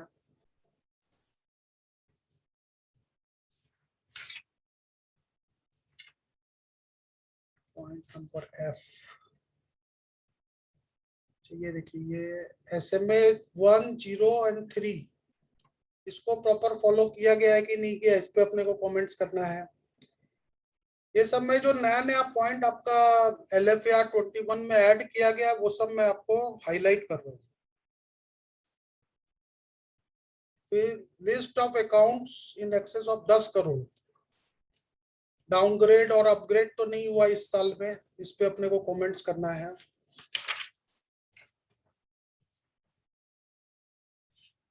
रिस्ट्रक्चर वाला पॉइंट आ गया, whether the branch has report account restructure और रिफ्रेज्ड ड्यूरिंग द ईयर। अब इस पे अपने को जो ऑलरेडी अपने डिस्कस कर चुके हैं। Whether the upgrade of NPA, whether the upgrade in NPA non-performing amount is the line with norm of Reserve Bank of India. अगर कोई अकाउंट अपग्रेड हुआ है तो उसको अपनी प्रॉपरली चेक करना है, प्रॉपर वे में हुआ है कि नहीं हुआ है।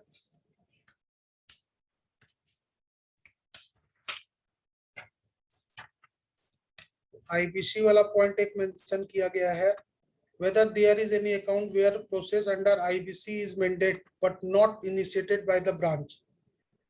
तो ये IBC से रिलेटेड अपने को पूरा कवर करना है।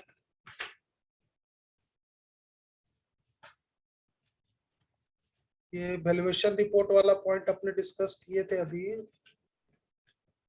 ये in respect of non-performing assets, had the branch obtained valuation report from approved valuer for the immovable charge of the bank.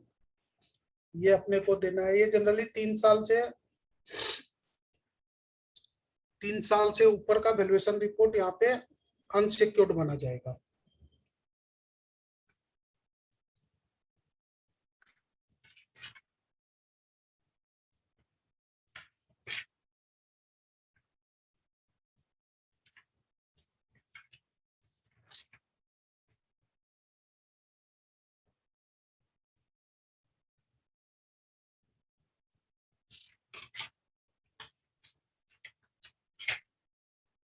Books and record, CBC, books and record, books and record.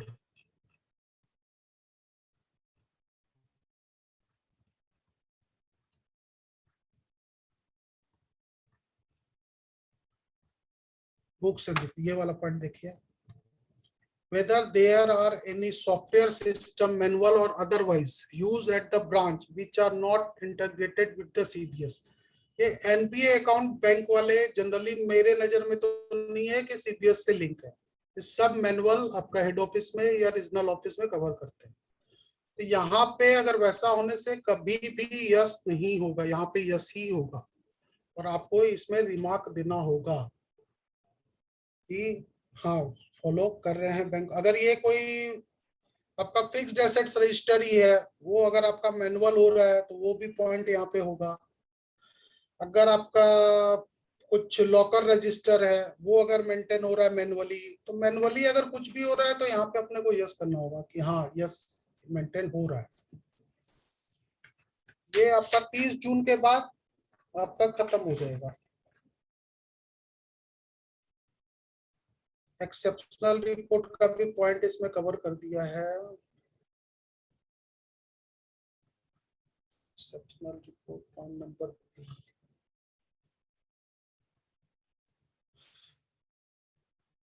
generating verifying whether branch at generally and verifying exception report at the periodical as prescribed by the whether the system of bank warrant expenditure compliance।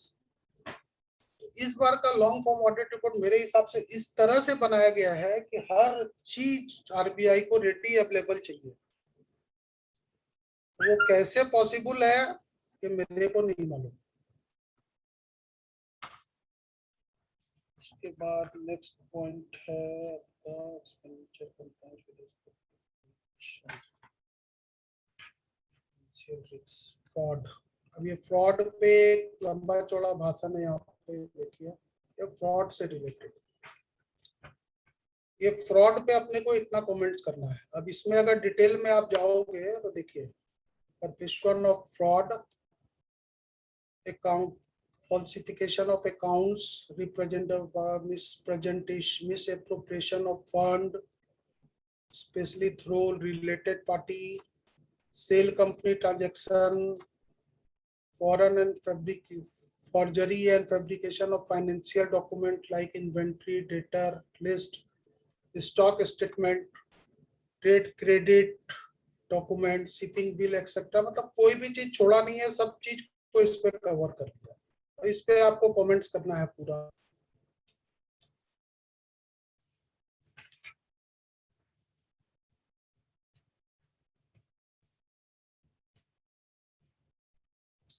Last में ये whether system of early warning framework is working effectively. अब ये effectively work कर रहा है कि नहीं कर रहा है, कैसे आइडेंटिफाइड करेंगे अपने? क्योंकि बैंक मैनेजर को तो कोई अगर वैसा रेड फ्लैग अकाउंट मिलता है या रिलेटेड पार्टी ट्रांजैक्शन मिलता है तो वो तो कोई एक्शन ही नहीं लेते हैं। अगर एक्शन लिए रहते तो आपको डिफरेंसेस मिलते ही नहीं कभी। आज जो स्टॉक स्टेटमेंट में और बैलेंस शीट में डिफरेंस मिलेगा, एक चीज लेकिन आप लोग जरूर चेक कीजिएगा, 2020 का स्टेटमेंट जनरली आपको 2020 मार्च का नहीं मिलेगा, आपको 15 मार्च, 19 मार्च, 20 मार्च का मिलेगा। उसको स्टॉक स्टेटमेंट को बैलेंस शीट का स्टॉक से जरूर कंपैरिजन कीजिएगा, उससे आपको काफी हेल्प मिलेगा। और ये डिफरेंस आपको जनरली अगर 10 अकाउंट आप चेक करोगे तो 8 अकाउंट में ये डिफरेंसेस मिलेगा, जिसमें मोर देन 20% का डिफरेंसेस आएगा। इसको रिपोर्ट जरूर कीजिएगा, इसको छोड़िएगा मत, क्योंकि ये एकदम गलत चीज है। ये प्राइमा फेसी नजर आता है कि स्टॉक स्टेटमेंट में मैनिपुलेशन किया गया। बहुत सारे जगह आप देखोगे स्टॉक स्टेटमेंट आपको ब्लैंक ब्रांच में मिल जाएंगे, जिसमें ब्रांच के स्टाफ बाद में अपने हिसाब से फिगर पुटअप करके सबमिट कर देते हैं। तो वो चीज को थोड़ा सा हाईलाइट कीजिए सिस्टम में कि ये चीज हो रहा है। स्टॉक स्टेटमेंट जो है वो आपका प्रॉपर वे में सबमिट होना चाहिए, जिसमें मूवमेंट ऑफ स्टॉक मेंशन होना चाहिए। विदाउट मूवमेंट ऑफ स्टॉक, अब जैसे स्टॉक के साथ आप सन्ड्री डेटर देखें, लास्ट टाइम का मैं एक केस आपसे शेयर करता हूँ, उसमें आपका जितने भी कलकत्ता बेस्ड कॉन्ट्रेक्चुअल है, कॉन्ट्रैक्टर है, गवर्नमेंट कॉन्ट्रैक्टर, उनको बुक डेट अगर मान लिया 45 डेज का बुक डेट पे लोन सेंक्शन किया हुआ है। जब मैंने उनकी बैलेंस शीट की स्क्रूटनी की तो बैलेंस शीट में मेरे को बुक डेट दिखाई नहीं, मेरे को उसमें खाली रिटेंशन मनी था। रिटेंशन मनी आपका जैसे 5 साल से कॉन्ट्रैक्ट कर रहे हैं तो 5% या 10% गवर्नमेंट सिक्योरिटी मनी बोल करके काट के रखते हैं कि कोई वर्क में कोई प्रॉब्लम होगा तो वो उससे डिडक्ट कर लिया जाएगा। तो वो डेटा तो कंसीडर नहीं कर सकते अपने, वो तो earnest money just a security money, लेकिन बैंक ने उस पर एडवांस फाइनेंस कर रखा है। तो मैंने उस अकाउंट को भी हाईलाइट किया था, क्योंकि वो डेटर नहीं है, वो आपका अर्नेस्ट मनी है, उसको डेटर कंसीडर नहीं कर सकते। तो ऐसे ऐसे बहुत सारे केस आपको मिलेंगे, लेकिन उसके लिए आपको लेजर का स्क्रूटनी करना होगा, बैलेंस शीट की स्क्रूटनी करनी होगी, आपको terms and condition sanction letter की स्क्रूटनी करनी होगी कि सैंक्शन लेटर में टर्म्स कंडीशन क्या है, रिन्यूअल प्रॉपर्ली हुआ कि नहीं हुआ। अगर अपने वो सब चेक नहीं करेंगे तो अपने को भीतर में क्या है कभी पता नहीं चलेगा। ये सब चीज की स्क्रूटनी जरूर कीजिए। सैंक्शन लेटर का लाइन बाय लाइन उसमें आपका सिक्योरिटी क्या होना चाहिए, आपका अगर बुक डेप्ट है तो उसमें मार्जिन क्या है, स्टॉक है तो उसमें मार्जिन कितनी है, बुक डेप्ट कितना पीरियड के लिए परमिटेबल है, तो वो सब कैलकुलेशन सीट आपको एक तो कम से कम छोटे लोन की नहीं तो बड़े लोन की तो बनानी पड़ेगी। अगर नहीं बनाओगे तो अपने कभी भी उसका एनालिसिस नहीं कर पाएंगे। हालांकि ये एनालिसिस ब्रांच को करनी चाहिए, लेकिन ब्रांच वाले नहीं करते तो अपने को ये करके देनी पड़ेगी कि भाई ये अकाउंट में आपका ये प्रॉब्लम है। एटलीस्ट एक अकाउंट भी वैसा पकड़ के आप दोगे तो ब्रांच में कुछ तो सुधार आएगा। आगे से वो कम से कम ये सब चीज पे प्रिकॉशन रखेंगे कि ऑडिटर ने ये सब चीज चेक करना चालू कर दिया। आजकल जनरली ऑडिटर अगर चेक नहीं करेंगे तो ब्रांच मैनेजर लोग भी सोचता है ऐसे ही है, ऑडिटर ऐसे ही आता है। मेरे को बहुत सारी long form audit report blank मिली है प्रीवियस ऑडिटर की, जिसमें नील और नॉट अप्लीकेबल भी मेंशन किया हुआ नहीं है और नीचे में खाली ऑडिटर का स्टाम्प, राउंड स्टाम्प लगा हुआ है। तो वैसा नहीं होना चाहिए। ये धीरे धीरे नहीं, ऐसा अगर होता रहेगा तो धीरे धीरे अपनी बैंक ऑडिट खत्म हो जाएगी। अपने को आरबीआई को और सेंट्रल गवर्नमेंट को या बैंक को वैल्यू एडिशन देना होगा, तभी अपना ऑडिट बचा रहेगा। नहीं तो धीरे धीरे जो सिचुएशन है 2 या 3 साल के अंदर में ब्रांच ऑडिट, बैंक ऑडिट खत्म हो जाएगी।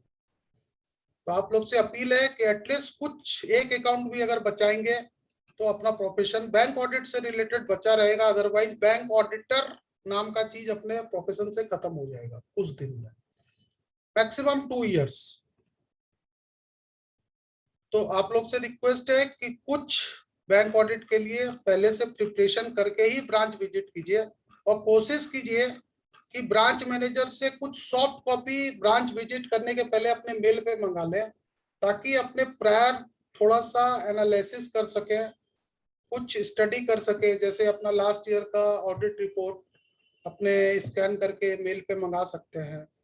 जैसे 1 तारीख अगर कंप्लीट हो गया तो अपने लोन जॉटिंग मंगा करके उसको शॉर्टलिस्ट कर सकते हैं कि अपने को किस किस अकाउंट को कवर करना है। तो ऐसी बहुत सारी चीजें हैं जो अपने बैंक ऑडिट स्टार्ट करने के पहले ही अपने घर से काम कर सकते हैं, अपने कलकत्ता में बैठ के ऑफिस से काम कर सकते हैं। बाद में आपका वहां बाहर अगर आउट स्टेशन ऑडिट है तो वहां पे अपने लिए थोड़ा टफ हो जाता है, क्योंकि आना जाना इस सब में भी समय लगता है। पहले से अगर थोड़ा सा प्रिपरेशन करके रखेंगे तो अपने लिए बहुत इजी होगा प्रॉपर वे में ब्रांच ऑडिट कंप्लीट करना, क्योंकि साइन करने में ही हमको लगता है 1 दिन लग जाता है और उसके बाद फिर रोज का 5 घंटा लंच में, अगर आप आउट ब्रांच से बाहर विजिट कर लिए तो एटलीस्ट पहले से प्रिपरेशन करने से आपका समय बहुत समय बचेगा। तो at least long form audit report पहले से ही थोड़ा थोड़ा भर के रखेंगे कि हाईलाइट करके रखेंगे कि अपने को ये एरिया चेक करना है। तो उस समय आपको एक इसके बेस पे एक छोटा सा ऑडिट प्रोग्राम भी डेवलप कर सकते हैं, या इसको भी audit programme as a audit programme अपने कंसिडर कर सकते हैं कि इसके बेस पे ही अपने को ऑडिट करनी है।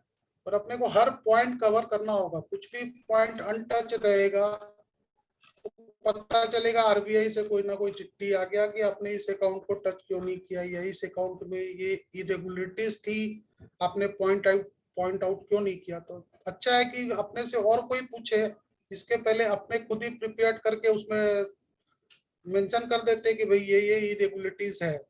अब जैसे बीच में मेरे को स्टॉक ऑडिट की कुछ रिपोर्ट देखने का मौका लगा, उसमें मेंशन किया हुआ है कि पार्टी ने स्टॉक मेरे को विजिट करने नहीं दिया, या डिफरेंट साइट पे स्टॉक पड़े हुए हैं, मेरे लिए पॉसिबल नहीं है कि उस स्टॉक को मैं प्रॉपर्ली चेक कर सकूं। तो ये क्या एक वैलिड रिपोर्ट है स्टॉक ऑडिट? लेकिन ब्रांच ने उस स्टॉक ऑडिट रिपोर्ट पे कोई एक्शन नहीं किया। अच्छा, एक चीज और देखने का है, अपने जितने भी ऑडिट रिपोर्ट या स्टॉक ऑडिट रिपोर्ट चेक करते हैं तो उसमें अपना यूडिन जरूर चेक कीजिए। यूडिन आपका मेंशन किया हुआ है। मेरे को जनरली लास्ट ईयर तक तो विदाउट यूडिन ही बैलेंस शीट वगैरह मिली, 1 या 2 रिपोर्ट में ही मेरे को यूडिन मेंशन किया हुआ था। तो यूडिन जरूर चेक कीजिए। अगर यूडिन मेंशन किया हुआ नहीं है तो जनरल रिमार्क्स में उसको जरूर डालिए कि branch without UDIN audit report या स्टॉक ऑडिट रिपोर्ट एक्सेप्ट कर रहे हैं। तो कुछ जनरल रिमार्क है जिसको हाईलाइट कीजिए। ताकि आरबीआई को लगे कि नहीं अपने को वैल्यू एडिशन मिल रहा है ऑडिटर से, तो ये कंटिन्यूटी के बारे में सोचेंगे फिर। अदरवाइज ये धीरे धीरे लाइफ ज्यादा नहीं है अपना स्टॉक ऑडिट। अच्छा, कुछ स्टॉक ऑडिट स्टॉक स्टेटमेंट में आपको जैसे जो स्टॉक स्टेटमेंट ब्रांच में दिया हुआ है, मान लिया 30 अगस्त का दिया हुआ है, उसमें बैलेंस दिखा रहा है 2 करोड़ रुपया, लेकिन 29 अगस्त का स्टॉक ऑडिटर ने स्टॉक दिखा रखा है 1 करोड़ रुपया। स्टॉक ऑडिट में आपका क्रेडिटर लेस किया हुआ है, मान लिया 1 करोड़ का स्टॉक है, 50 लाख क्रेडिटर है, तो 150 में आप 50 माइनस करते हैं तो 50 लाख ही बचा, जबकि स्टॉक स्टेटमेंट 2 करोड़ का दिखा रखा। अपनी जो वर्किंग कैपिटल का डीपी का कैलकुलेशन हुआ है 2 करोड़ के ऊपर हुआ है, लेकिन एक्चुअल में उसके पास जो उस दिन का पोजीशन है वो सिर्फ 50 लाख का है, तो 1.5 करोड़ का उसका एक्स्ट्रा वर्किंग कैपिटल लिमिट हो गया। ये सब चीज को अपने को पॉइंट आउट करना होगा, ये अपने ही कर सकते हैं। कॉन्करेंट ऑडिट वगैरह से अब किस तरह से कॉन्करेंट ऑडिट होता है या उसकी रिपोर्ट कैसी होती है, वो तो आप लोग से अच्छा कोई नहीं जानता होगा। तो इसमें और लॉन्ग फॉर्म ऑडिट रिपोर्ट में इतना कुछ है बात करने के लिए।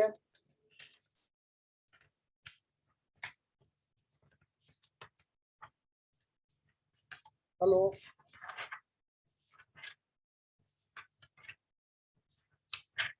Hello hello hello.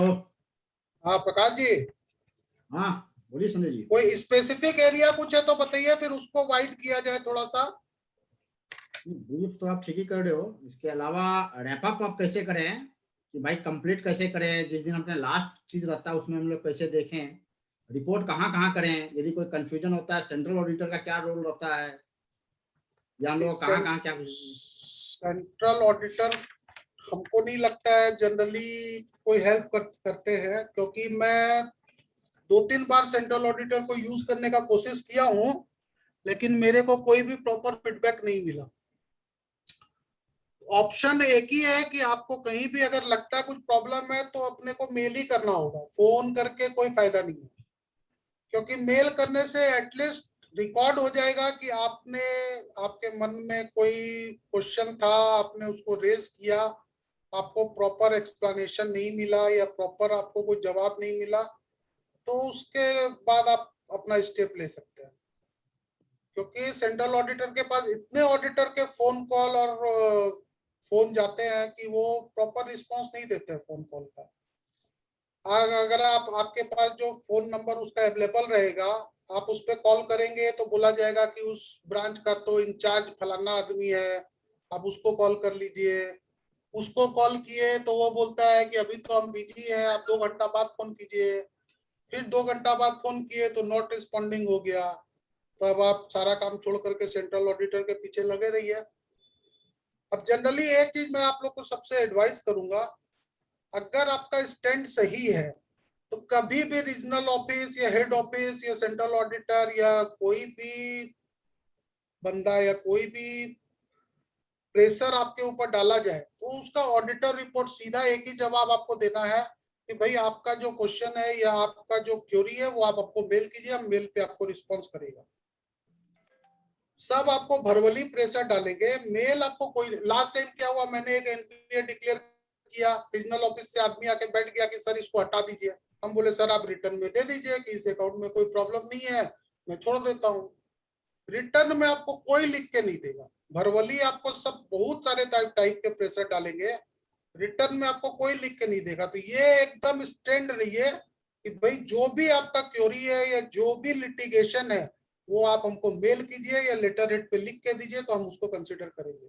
अरे अपने भी भाई ब्रांच में ऑडिटर जो वो कोई भगवान तो नहीं है, गलती तो उससे भी हो सकती है, लेकिन गलती के लिए आप प्रॉपर चैनल के थ्रू मूव कीजिए और सामने वाले को भी बोलिए प्रॉपर चैनल के थ्रू मूव करेगा, तो दोनों के लिए सेफ साइड रहेंगे।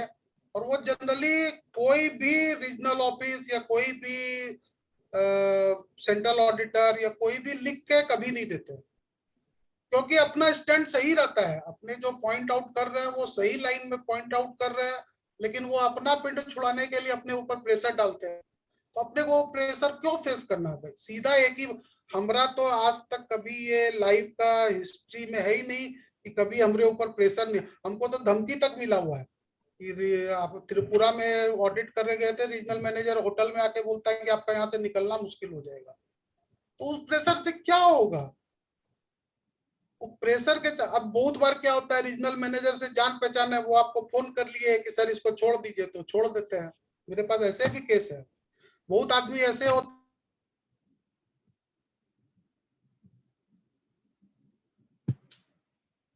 संजय जी आपका म्यूट हो गया है, अनम्यूट कीजिए। म्यूट हो गया है। Yes, hello. yes, हाँ हाँ। अब जैसे कुछ मैं केस बताता हूँ आपको। एक जान पहचान में कोई मेरे को फोन किया कि संजय इसमें क्या करना चाहिए, एनपीए दे कि नहीं दे। तो हम बोले क्यों नहीं देना चाहते हो तुम एनपीए, जब तुम एनपीए डिटेक्ट किए हो तो क्यों नहीं? तो उसका एक ही वर्जन था कि मैनेजर बहुत अच्छा है। तो हम बोले अच्छा है क्या, होटल का बिल वो दिया है? बोला हाँ। हम बोले तुम होटल का बिल भी लोगे और एनपीए भी दोगे तो दोनों चीज कैसे होगा? तो तुम खुद डिसाइड करो फिर, तुमको क्या, तुम बेकार ही हमको फोन किया है। अच्छा संजय जी, तो ऐसे ऐसे केस अपने नॉलेज में आते हैं। तो देखिए, अगर बैंक ऑडिट पे एक्चुअली में मैंने बहुत शॉर्टकट में कवर करने का कोशिश किया है, और वो हमको लग रहा है कुछ ज्यादा ही जल्दी कवर हो गया, क्योंकि इसको अगर डीपली करना चाहेंगे। अच्छा, मेरा एक वीआईपी के जो भी मैनेजमेंट टीम है, प्रकाश जी, विष्णु जी, उनसे एक रिक्वेस्ट है, एक फेनेकल पे प्रोग्राम जरूर अरेंज करवाइए। आज के दिन पूरा सिस्टम फेनेकल पे पूरा बेस है, और हमको लग रहा है जैसे मेरे को खुद को फेनाकल नहीं आता है। ये फेनाकल एक आज के दिन बैंक ऑडिट में बहुत ही कंपलसरी है। आज का लॉन्ग फॉर्म ऑडिट रिपोर्ट देख के तो यही मेरा एनालिसिस है कि बिना फेनाकल जाने कोई अगर ऑडिट करता है तो बहुत चिंता का विषय है। तो फेनाकल एकदम कंपलसरी है सीखना। कम से कम एक टीम मेंबर ऐसा होना चाहिए जिसको पूरा फेनाकल पे कंट्रोल हो। तो उसके लिए वीआईपी वाले से रिक्वेस्ट है कि एक तो इनिशिएटिव लेकर के इसको प्रोग्राम मार्च के पहले जरूर अरेंज करवाएं। जरूर जरूर सर पूरी कोशिश करेंगे सर, क्योंकि ये एकदम मस्ट है। और पार्टिसिपेंट लोगों से जो है अनुरोध है कि वो अपना क्वेश्चन आइदर तो चैट बॉक्स में लिख दें यदि कुछ क्वेरी हो तो, और या अपना रेज हैंड कर लें, जिसके बाद जो अपने अनम्यूट कर सकें, जो 1 to 1 यदि बात हो सकेगी। दूसरी एक जो है, संजय जी से मैं एक सलाह चाहूंगा कि जैसा मैंने पहले भी बोला था कि हम लोग पूरे साल जो है नॉर्मल प्रैक्टिस में रहते हैं, आइदर कॉर्पोरेट लॉ में या इनडायरेक्ट टैक्स में, डायरेक्ट टैक्स में, अकाउंटिंग में। बट बैंक ऑडिट के लिए जो है हम लोग सिर्फ 1 महीने और 15 दिन में ही सारे बैंक ऑडिट करना चाहते हैं, और बैंक ऑडिट वो भी 2 से 3 दिन के अंदर।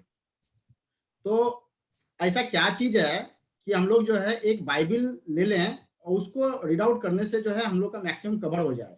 एक तो जो बुकलेट आती है बैंक के तरफ से वो तो ठीक है, बट उससे कंप्लीट होता नहीं है। फिर भी उसके अलावा हम लोग कौन सा बुकलेट लें या कहाँ पर जाएं जो हमको सारा समरी एक बार मिल सके। देखिए, सारा समरी में प्रकाश जी ऐसा है, मैंने जो ये स्लाइड डेवलप की है, ये स्लाइड को अगर कोई फॉलो करता है तो मोर देन 50% आपका इसमें कवर हो जाएगा। मोर देन 50% मेरा स्लाइड प्लस इस बार का लॉन्ग फॉर्म ऑडिट रिपोर्ट, ये दोनों, और साथ में अगर गाइडेंस नोट्स, तो हमको नहीं लगता है किसी के लिए पढ़ना पॉसिबल होगा, क्योंकि वो मोर देन 900 पेजेज की है। मैंने अपनी स्लाइड में मोटा मोटी क्या आपको ऑप्ट करना है ब्रांच से, लेकिन वही लेकुना एक है कि फेनाकल आना चाहिए। क्योंकि अपने क्या होता है, फेनाकल नहीं जानने के कारण कोई भी डाटा अगर अपने को चाहिए तो अपने बैंक के स्टाफ पे डिपेंडेंट हो जाते हैं। अगर अपने को कोई स्क्रीन दे दिया जाए बैंक के द्वारा या ब्रांच के द्वारा, तो अपने बहुत सारा डाटा है जो खुद से एनालिसिस करके वहां से ऑप्ट कर सकते हैं। लेकिन ड्यू टू फेनाकल का आइडिया नहीं है, उसके कारण अपने बहुत बहुत ज्यादा लॉस में रहते हैं। उससे अपना दूसरा एक पॉइंट है एक्सेल सीट। एक्सेल सीट का यूज ब्रांच ऑडिट में अब अपने को सीखना पड़ेगा। तो ब्रांच ऑडिट में जैसे बहुत सारी ऐसी एनालिसिस है जो एक्सेल शीट में अगर आप टेक्स्ट फाइल जैसे आपको मिली ब्रांच से, उसको अगर आप एक्सेल शीट में कन्वर्ट कर लेते हैं तो आपका जो फिजिकल वर्क है या कैलकुलेशंस वगैरह है वो बहुत शॉर्ट हो जाते हैं। जैसे एक आपका मान लिया जैसे मैं ट्रांजैक्शन ऑडिट की बात किया है अभी लॉन्ग फॉर्म ऑडिट रिपोर्ट में कि 10 बिग एडवांस के आपको ट्रांजैक्शन ऑडिट करना है। तो ट्रांजैक्शन ऑडिट अगर आप 500 पन्ना का लेजर आपको दे दिया जाए तो पॉसिबल नहीं है कि आप 500 पन्ना का एक एक एंट्री चेक कर सकें, लेकिन उसको टेक्स्ट फाइल में आपको लेजर ले करके उसको अगर एक्सेल में कन्वर्ट कर दें तो बहुत सारे कमांड है जिससे आपको उस लेजर को 10 पॉइंट या 5 पॉइंट में समराइज कर सकते हैं कि भाई मान लिया पर्टिकुलर अपने को चेक करना है कि आईटी एचडीएफसी बैंक में कितना फंड डाइवर्ट हुआ है, या मान लिया ये प्रकाश पटवारी के नाम से कितना फंड यहाँ से डाइवर्ट हुआ है। तो प्रकाश पटवारी का एक्सेल शीट में अपने कमांड मारेंगे तो पटवारी के नाम से कितना फंड डाइवर्ट हुआ वो सब एक जगह एक्यूमुलेट होकर आ जाएगा। तो आपको 500 पन्ना का स्क्रूटनी नहीं करना पड़ेगा, वो एक कमांड ही आपके लिए काफी है। तो वैसा आपको अगर 10 अकाउंट चेक करना है, क्योंकि कोई भी बैंक में आप सोचेंगे कि डाइवर्सन ऑफ फंड चेक करना है तो वो डाइवर्सन ऑफ फंड 2 या 3 मोड में ही हुआ होगा, बहुत ज्यादा नंबर ऑफ मोड नहीं रहता उसमें। तो प्रकाश पटवारी हुआ या मान लिया संजय मेहता ही हुआ तो 2-3 कमांड आप मारेंगे तो वो पूरा समरी वहां पे आ जाएगा कि पूरा साल में प्रकाश पटवारी के नाम से कितने चेक इशू हुए। तो वो आपको एक्सेल शीट में काफी हेल्पफुल होगा। इसमें अपने को अब वो मैनुअल ऑडिट वाला जमाना चला गया, अब अपने को डिजिटल ऑडिट ही करना होगा, चाहे वो एक्सेल के थ्रू हो चाहे वो पेनाकल के थ्रू हो, अपने को करना उसी मोड में पड़ेगा। मैनुअल ऑडिट का जमाना चला गया, मैनुअल ऑडिट पे जाइए स्टाम्प लगा के अपना फीस लेके आ जाइए, मैनुअल ऑडिट का मतलब वही है आज के दिन। संजय जी 2-3 क्वेरी मेरे तरफ से था जो आपने बताया उसको लेके। हाँ हाँ बोलिए ना। एक तो आपने बताया कि अंडर इंश्योरेंस और ओवर इंश्योरेंस का इम्पैक्ट पड़ता है, तो ओवर इंश्योरेंस का क्या इम्पैक्ट हो सकता है इसमें? ओवर इंश्योरेंस जनरली आपका फ्रॉड, जस्ट किसी प्रमोटर को अगर फ्रॉड करना है तब आज आप समझिए आपका स्टॉक का लेवल है जनरली 1 करोड़ रुपया, आपने डीपी ले रखा है 1 करोड़ रुपया पे, या 1 करोड़ में 20% और मार्जिन पकड़ लीजिए 1.25 पे। अगर लेकिन रेगुलर आपने स्टॉक अपना 2 करोड़ मेंटेन कर रखा है, इंश्योरेंस का स्टॉक का इंश्योरेंस 2 करोड़ मेंटेन कर रखा है, तो ऐसा क्या है जो आप 2 करोड़ पे इंश्योरेंस प्रीमियम दे रहे हो? तो उसका इंटेंशन जरूरी नहीं है कि यहाँ पे इंटेंशन उसका रॉन्ग ही हो, लेकिन यहाँ पे एक तो रेड फ्लैग आता है कि भाई आप 2 करोड़ का इंश्योरेंस प्रीमियम क्यों फिल कर रहे हो, मतलब उनके मन में कुछ किंतु परंतु हो सकता है, ये रेड फ्लैग का पॉइंट है। इन जनरल हो सकता है कि प्रमोटर आपका राइट हो, वो सेफ्टी वाला हिसाब में 2 करोड़ कर रखा हो, लेकिन अगर आप चेक करेंगे 12 महीना का स्टेटमेंट और उसमें कभी भी उसका 2 करोड़ का स्टॉक है ही नहीं, तब फिर क्यों वो 2 करोड़ का इंश्योरेंस करवा रखा है? ये रेड फ्लैग का पॉइंट है। एक और है, बोरोवर जो है एक क्रेडिट कार्ड भी ले रखा है और क्रेडिट कार्ड डिफॉल्ट हो जाता है, तो क्या पूरा पूरा एनपीए के ऊपर इम्पैक्ट पड़ेगा? हाँ, पूरा एनपीए, पूरा बोरोवर वाइज अपने को एनपीए कैलकुलेशन होता है। अगर उसका बोरोवर का जो कस्टमर आईडी है उसमें एक भी डिफॉल्ट हुआ तो वो सारा उसका बोरोवर का आईडी ही लॉक हो जाएगा। बोरोवर का आईडी पे अगर फिर 500 करोड़ का भी एडवांस है तो वो लॉक हो जाएगा। अब इसी केस में मैं आपको एक तो एग्जांपल देता हूँ, बीच में मैं रायपुर ब्रांच की ऑडिट कर रहा था और मेरा आदत है कि जब तक मैं एमओसी नहीं देता हूँ मेरा पेट नहीं भरता है। हेलो, हाँ, यस यस। जब तक मैं एमओसी नहीं देता हूँ मेरा पेट नहीं भरता है। तो मैं उस पूरा ब्रांच खंगाल मारा, उस समय मेरे साथ में मेरा एक फ्रेंड भी था, पूरा ब्रांच खंगाल मारा, मेरे को एक भी एनपीए नहीं मिला और ब्रांच मैनेजर ने मेरे से चैलेंज किया कि सर आप खोज के दिखा दीजिए हम हार जाएंगे। तो थोड़ा सा ईगो में लग गया, सारा एक एक लेजर उल्टा दिया, कहीं कुछ नहीं। उसके बाद पता नहीं मेरा दिमाग में क्या आया कि छोटा छोटा हाउसिंग लोन है उसको चेक कर लेते हैं। तो फिर ब्रांच मैनेजर ने कहा ठीक है सर कर लीजिए। तो मेरे को एक छोटा सा 2 लाख का हाउसिंग लोन दिखा और बाद में दिमाग में स्ट्राइक किया कि इसी नाम से एक 50 लाख का सीसी लोन भी है। तो मैंने पकड़ा तो देखा दोनों का कस्टमर आईडी सेम है। वो 2 लाख का जो हाउसिंग लोन था वो आपका एनपीए था, जो मैनेजर ने डिक्लेयर नहीं किया था। मैंने उसको पकड़ा और मैनेजर को बोला कि सर अब तो हम ये आपका 50 लाख का लोन भी इसमें एनपीए करेंगे। बोला सर उस लोन में तो कोई प्रॉब्लम नहीं है। बोले हम एक बोरोवर का एक अकाउंट एनपीए हुआ तो हम सारा अकाउंट एनपीए करेंगे। वो आपका सीसी नहीं था, वो आपका एफडी पे लोन था 50 लाख वाला।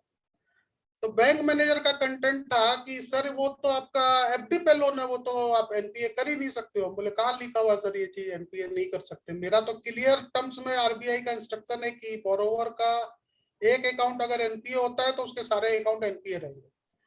तो मैनेजर को फिर काफी आर्गुमेंट हुआ। मैनेजर ने बोला कि मैं हाउसिंग लोन का रिपेमेंट करवा देता हूँ, एफडी का लोन का रिपेमेंट करवा देता हूँ। मतलब जो करेंगे आज के दिन करेंगे हम, आज के दिन में नहीं कल के दिन में ही बैलेंस शीट साइन करेगा और 31 तारीख के डेट में इसको एनपीए डिक्लेयर करेगा।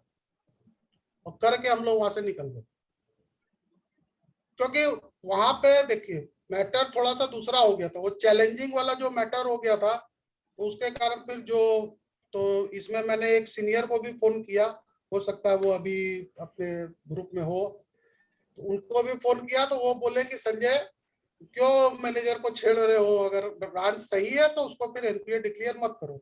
हम बोले फिर ऐसा बात है। तो वो बोले तब फिर तुम एक क्या और 2-4 तो खोज के डाल दो फिर एनपीए।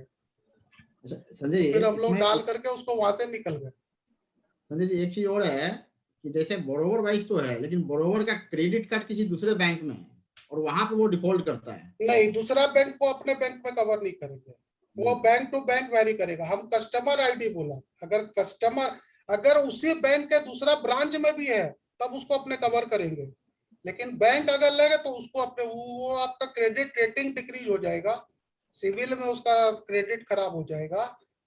उसके कारण अपना बैंक का लोन के क्लासिफिकेशन पे कोई डिफरेंस नहीं आएगा। वो आपका कस्टमर वाइज होता है, नॉट अलग। Different bank is different issue. एक और इशू था कि आपने बताया था कि अपने जो मार्च का स्टॉक स्टेटमेंट जमा करते हैं उसको चेक करना चाहिए ऑडिटेड बैलेंस शीट से, उसके ऑडिटेड बैलेंस शीट के स्टॉक से।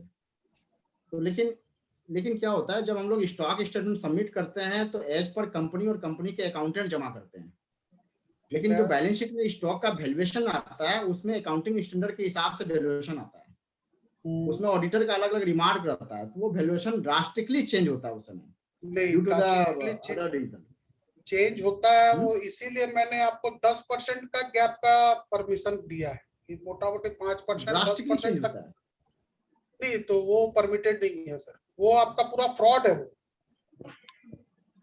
वो अगर आप डिटेल में स्टडी करोगे तो वो जस्ट लाइक ए फ्रॉड, उसको आप फ्रॉड में हाईलाइट कर सकते हो उस चीज को। मेरे हिसाब से दोनों मैच करना चाहिए। अगर वो नहीं मैच करता तो इनकम टैक्स में भी प्रॉब्लम है और ऑडिट पॉइंट ऑफ व्यू से तो प्रॉब्लम है ही है इन माय व्यू। भैया इसमें मेरा ये बोलना है, जो अपने जमा करते हैं उस समय सारे डाटा अवेलेबल नहीं रहते हैं, बट ऑडिट के समय जो है सारे डाटा को अवेलेबिलिटी के साथ में सारे बेसिस में। सर स्टॉक में अपने ये बात नहीं बोल सकते हैं डाटा अवेलेबल नहीं है, कंसीडर नहीं किया जा सकता सर। आपका ये पर्सनल प्रॉब्लम तो नहीं है प्रकाश जी? मेरे पर्सनल प्रॉब्लम से क्या है, ऑलवेज क्लाइंट का प्रॉब्लम अपना ही प्रॉब्लम होता है। अच्छा नहीं, आप प्रॉब्लम कोई हो एड्रेस तो आपको करना है। एकदम नहीं, अटेंड तो करना है, तो उसके लिए फिर प्रकाश जी को ऑफिस बुलाएंगे ना। नहीं चलेगा दादा, चलबे ना पर्सनल प्रॉब्लम होने से फीस चार्ज किया जाएगा फिर। मेरी समझ में दोनों जगह प्रॉब्लम आती है। बैंक ऑडिट में तो इशू रहेगा ही रहेगा, साथ में इनकम टैक्स से भी प्रॉब्लम आ जाएगी। मैं लास्ट टाइम का ही जो आपको चावल मिल का एग्जांपल दे रहा था, पार्टनरशिप और प्रोप्राइटरशिप वाला, उसी में केस आपको डिस्कस करता हूँ। एक्चुअली मैं उस केस को मैंने, क्योंकि देखिए क्विक मोर्टेलिटी इशू करने के लिए सर बहुत कुछ सोचना पड़ता है।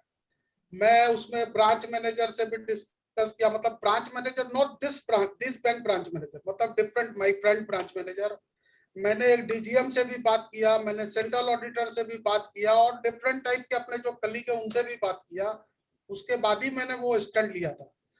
उसमें और एक क्या हुआ, टैक्स ऑडिट का पॉइंट मैं बता रहा हूँ कि वहां पे टैक्स जनरली आपको अगर टैक्स ऑडिट का रिपोर्ट, अगर आपका टैक्स ऑडिट है तो 3CD भी जरूर लीजिए साथ में।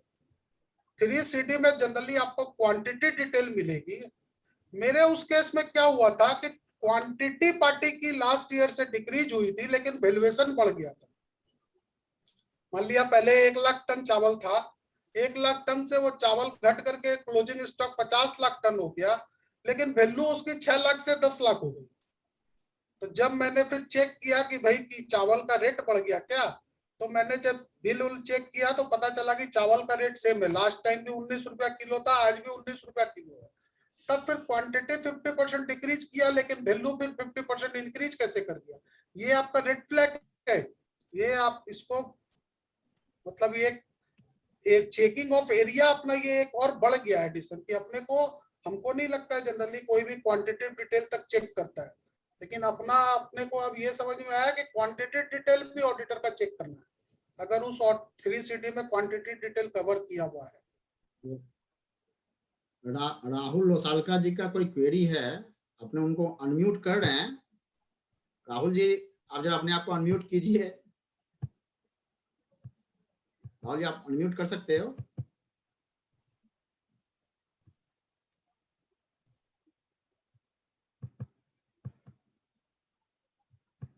ओके, चेयरमैन का परमिशन है तो हम 2 शब्द बोलें क्या? जरूर जरूर जरूर जरूर प्रशंसा। संजय भाई राम राम। राम राम राम राम सर, राम राम। क्या करो दादा? बस चल रहा है सर, मजा आ गया। आप लोग का सहयोग है जो यहाँ बैठे हुए हैं। सर सबका सहयोग सबका विकास है सर। अपने दोस्त लोग मिलेंगे, सब करेंगे तो आराम बढ़ सकते हैं। सबका साथ सबका सबका विकास, विकास। बिल्कुल। आपकी 2-3 पॉइंट जो मैं सुन रहा था ना, इसमें तो एक तो फिनाकल का अनडाउटली बहुत इंपॉर्टेंट है, जो कि मैं प्रकाश से रिक्वेस्ट करूंगा कि कोई एक 31 के पहले भी करवा लिया जाए ना, तो हम ये लोग एकदम टेक्निकल सॉलिड भी हो जाए। ये सर एकदम प्रायोरिटी बेसिस पे इसको करवाइए आप। इसको करवा लेना चाहिए, उससे अनडाउटली हमारे मेंबर्स को और व्यूअर्स को काफी फायदा मिलेगा। और एक पार्ट जो अभी हम लोगों ने बैंक ऑडिट पखवाड़ा किया है सर, ताकि बैंक ऑडिट रिलेटेड सारी चीजें हम लोग एक एक करके सॉल्व कर पाए। जैसे हम लोगों ने अभी central council member Amit Chopra ji को बुलाया था, तो हर पहलू पे हम लोग डिफरेंट व्यू मैं अटेंड किया था, मैं उनका बहुत बड़ा फैन हूँ। ओह यस, तो ताकि एक एक चीज को हम समझ को, LFR काफी कुछ चेंज हुआ है फॉर्मेट्स वगैरह, और हमारे चार्टर पे काफी तलवार लटकी हुई है कि हमारी क्वालिटी कैसी जा रही है। नहीं तो क्वालिटी का रीजन है सर, आप 4 घंटा अगर लंच करने जाओगे तो क्वालिटी तो ऑब्वियस है खराब होगी। मैं वही बोला, लंच के लिए बाहर नहीं जाना चाहिए, बिल्कुल आपके पॉइंट को मैं भोज करता हूँ। और सेकेंड ये भी भोज करता हूँ सर कि बोरोवर से बात नहीं करनी चाहिए, क्योंकि मैं PNB में एक स्टेटरी ऑडिटर के पास में काम कर रखा हूँ सर। रात में 12-1 बजे तक आके चैम्बर के सामने बैठ जाते हैं और बोलते सर मेरा तो बस थोड़ा सा अमाउंट था, छोड़ दीजिए छोड़ दीजिए छोड़ दीजिए। मतलब ऐसी क्वेश्चन क्रिएट हो जाती है कि आप कुछ बोल नहीं पाते उनके सामने, दया भी आने लगती है। तो अनडाउटली ये 2-3 चीजें, और भी कई चीजें आपने बताई, इतनी 2-3 बहुत ही वाइटल चीजें हैं। और सर मैं चूंकि शुरू में ज्वाइन नहीं कर पाया, तो 1-2 शब्द मैं बोलना चाहूंगा, फिर मैं निकलूंगा। कल वाइस प्रेसिडेंट का हम लोग फेलिसिटेशन कर रहे हैं, तो अपने मेंबर से बस रिक्वेस्ट करते हैं कि जिनको आना है काइंडली आए शाम को 6 बजे इंटरनेशनल क्लब में। और सर ये आपकी VIP, सर आप तो VIP के मेंबर हो ही, संजय भाई। आज के डेट में रफली 800 चार्टर्ड अकाउंटेंट है इस ग्रुप में, रफली अप्रोक्सीमेटली। और आपके एसोसिएशन ने सर एक नई पॉलिसी बनाई है, बेनिफिक्शन पॉलिसी, जिसमें यंग चार्टर्ड को हम लोग कम पैसे में उन्हें हम लोग मेंबर बनाते हैं, और उनसे रिलेटेड जो भी चीजें भी हम लोग कर सकते हैं हम करते हैं। और इस बार जो डायरेक्टरी सर बन रही है, उसमें जो भी हमारे मेंबर्स हैं, उनका क्या प्रोफेशनल इंटरेस्ट है। से फॉर एग्जाम्पल संजय मेहता जी का बैंक में ओके है, ऐसे 800 में कह लो जो बैंक में उनका भी इंटरेस्ट होगा, तो वैसे लोगों का लेजर बना करके हम लोग आपस की नेटवर्किंग करेंगे, और उसके अंदर से कोई भी हम लोग किसी कमेटी को, किसी भी गवर्नमेंट अथॉरिटी को कुछ देना रहा कंसेप्ट पेपर, तो उसी में से निकल के हम लोग आगे बढ़ सकते हैं। ऐसा हम लोगों ने इस बार डायरेक्टिव में चेंज कर रहे हैं, और इसका जवाबदेही राजेश जलाल जी उठा रहे हैं। इसके अलावा से हमारे पास लाइब्रेरी भी है, हम लोगों ने CABF फंड में कंट्रीब्यूट भी किया है। और जो सबसे बड़ी बात है सर, हम लोग कल इनफैक्ट परसों संडे को चार्टर्ड अकाउंटेंट क्रिकेट लीग जो हो रहा है, उसमें हम सबको इन्वाइट करते हैं, काइंडली आइए और उसको ज्वाइन करके हमारी टीम को हौसला दीजिए, ताकि हम लोग और आगे बढ़ पाएं। ये सब छोटी मोटी बातें थी। इसके अलावा सर 15 मई को हम लोग का सिग्नेचर प्रोग्राम हो रहा है ITC रॉयल बंगाल में, तो इस प्रोग्राम में आप लोगों को सबको आना है। और ये मेरी तरफ से पर्सनल मान लें, VIP मान लें, जैसे भी मान लें, हम आप लोग को चाहते हैं कि आप लोग आएं, रजिस्ट्रेशन करवाएं और हमें सहयोग दे के आगे बढ़ाएं। हमारी सारी कमेटी आपके साथ में खड़ी है हमेशा के लिए। कोई भी इशूज हो, कोई भी आपका सजेशन हो, हमें काइंडली बताएं, हम उस पर वर्किंग करेंगे। Thank you very much to all of you. Now back to Prakash Patwari. Yes, thank you, President Sahab, for update our scheduled program. Rahul रोसालका जी, आप अनम्यूट हो। आप राहुल जी। हाँ, नमस्कार प्रकाश भैया जी। नमस्कार नमस्कार राहुल जी, नमस्कार। संजय भाई, आपसे एक प्रश्न था। हाँ हाँ, बोलिए ना सर। अगर कोई कंपनी लोन लेती है बैंक से, उसकी हाँ। बैलेंस शीट जो बैंक में जो दी गई बैलेंस शीट है वो आरओसी के डेटा से मैच नहीं करती है, then what are the steps which we as an auditor fraud direct declare in fraud. ये एक्चुअली में मैंने मेरा एक पॉइंट था बीच में एक स्लाइड में कि take help of MCA site, वो पर्पस अपना वही था वो लिखने का। ये अगर, हालांकि इस चीज को थोड़ा सा अवॉइड कीजिएगा, ये मेरा पर्सनल ओपिनियन है, मतलब as a friend, not as a chartered accountant. इस चीज को थोड़ा सा अवॉइड कीजिएगा कि वो डिफरेंस आपको ना मिले। नहीं, that's true, that's it's a kind of forensic. But अगर अपने नजर में during the course of normal audit, अगर अपने ये कोर्स में अगर ये आ गया, then what are the steps which we should take? Like step में यही है, तो आप तो कल रिपोर्टिंग ही कर सकते हैं, आपको जाकर के पार्टी से मारामारी तो करना नहीं है। नहीं, इट्स नॉट। तो मजाक की वजह, जस्ट जोकिंग। तो इसमें आपको जो आपका पर्टिकुलर अगर खाली जो डिफरेंसेस है, एक तो आपको फिर वो क्वांटिफाइड करना होगा कि डिफरेंसेस किस टाइप का है, नेचर ऑफ डिफरेंसेस क्या है। अगर आपका उसमें सेल्स में डिफरेंस आ रहा है या कैपिटल में, तो वो डिपेंड करता है कि नेचर ऑफ डिफरेंसेस क्या है। तो उस हिसाब से एक तो लॉन्ग फॉर्म ऑडिट रिपोर्ट में आपको फिलअप करना होगा पॉइंट। उसके बाद जो आपका स्पेशल एक कमेंट्स का जगह रहता है लॉन्ग फॉर्म ऑडिट रिपोर्ट में for management and central auditor purpose, तो वहां पे आप उसको हाईलाइट कर सकते हैं। और मैनेजर से एक तो डिक्लेरेशन जरूर ले लीजिएगा कि भाई ये एक डिफरेंस हमको मिला है, उनका ओपिनियन क्या है इस मामले में, उनसे एक तो रिप्रेजेंटेशन लेटर जरूर ले लीजिएगा आपका सेफ साइड के लिए, ये डिफरेंसेस हमको मिला है। और अगर वो उसमें क्लाइंट का व्यू भी दे सके साथ में लिख करके, तो बहुत अच्छा रहेगा। ओके, ठीक है जी, ओके, बहुत बहुत धन्यवाद। धन्यवाद सर।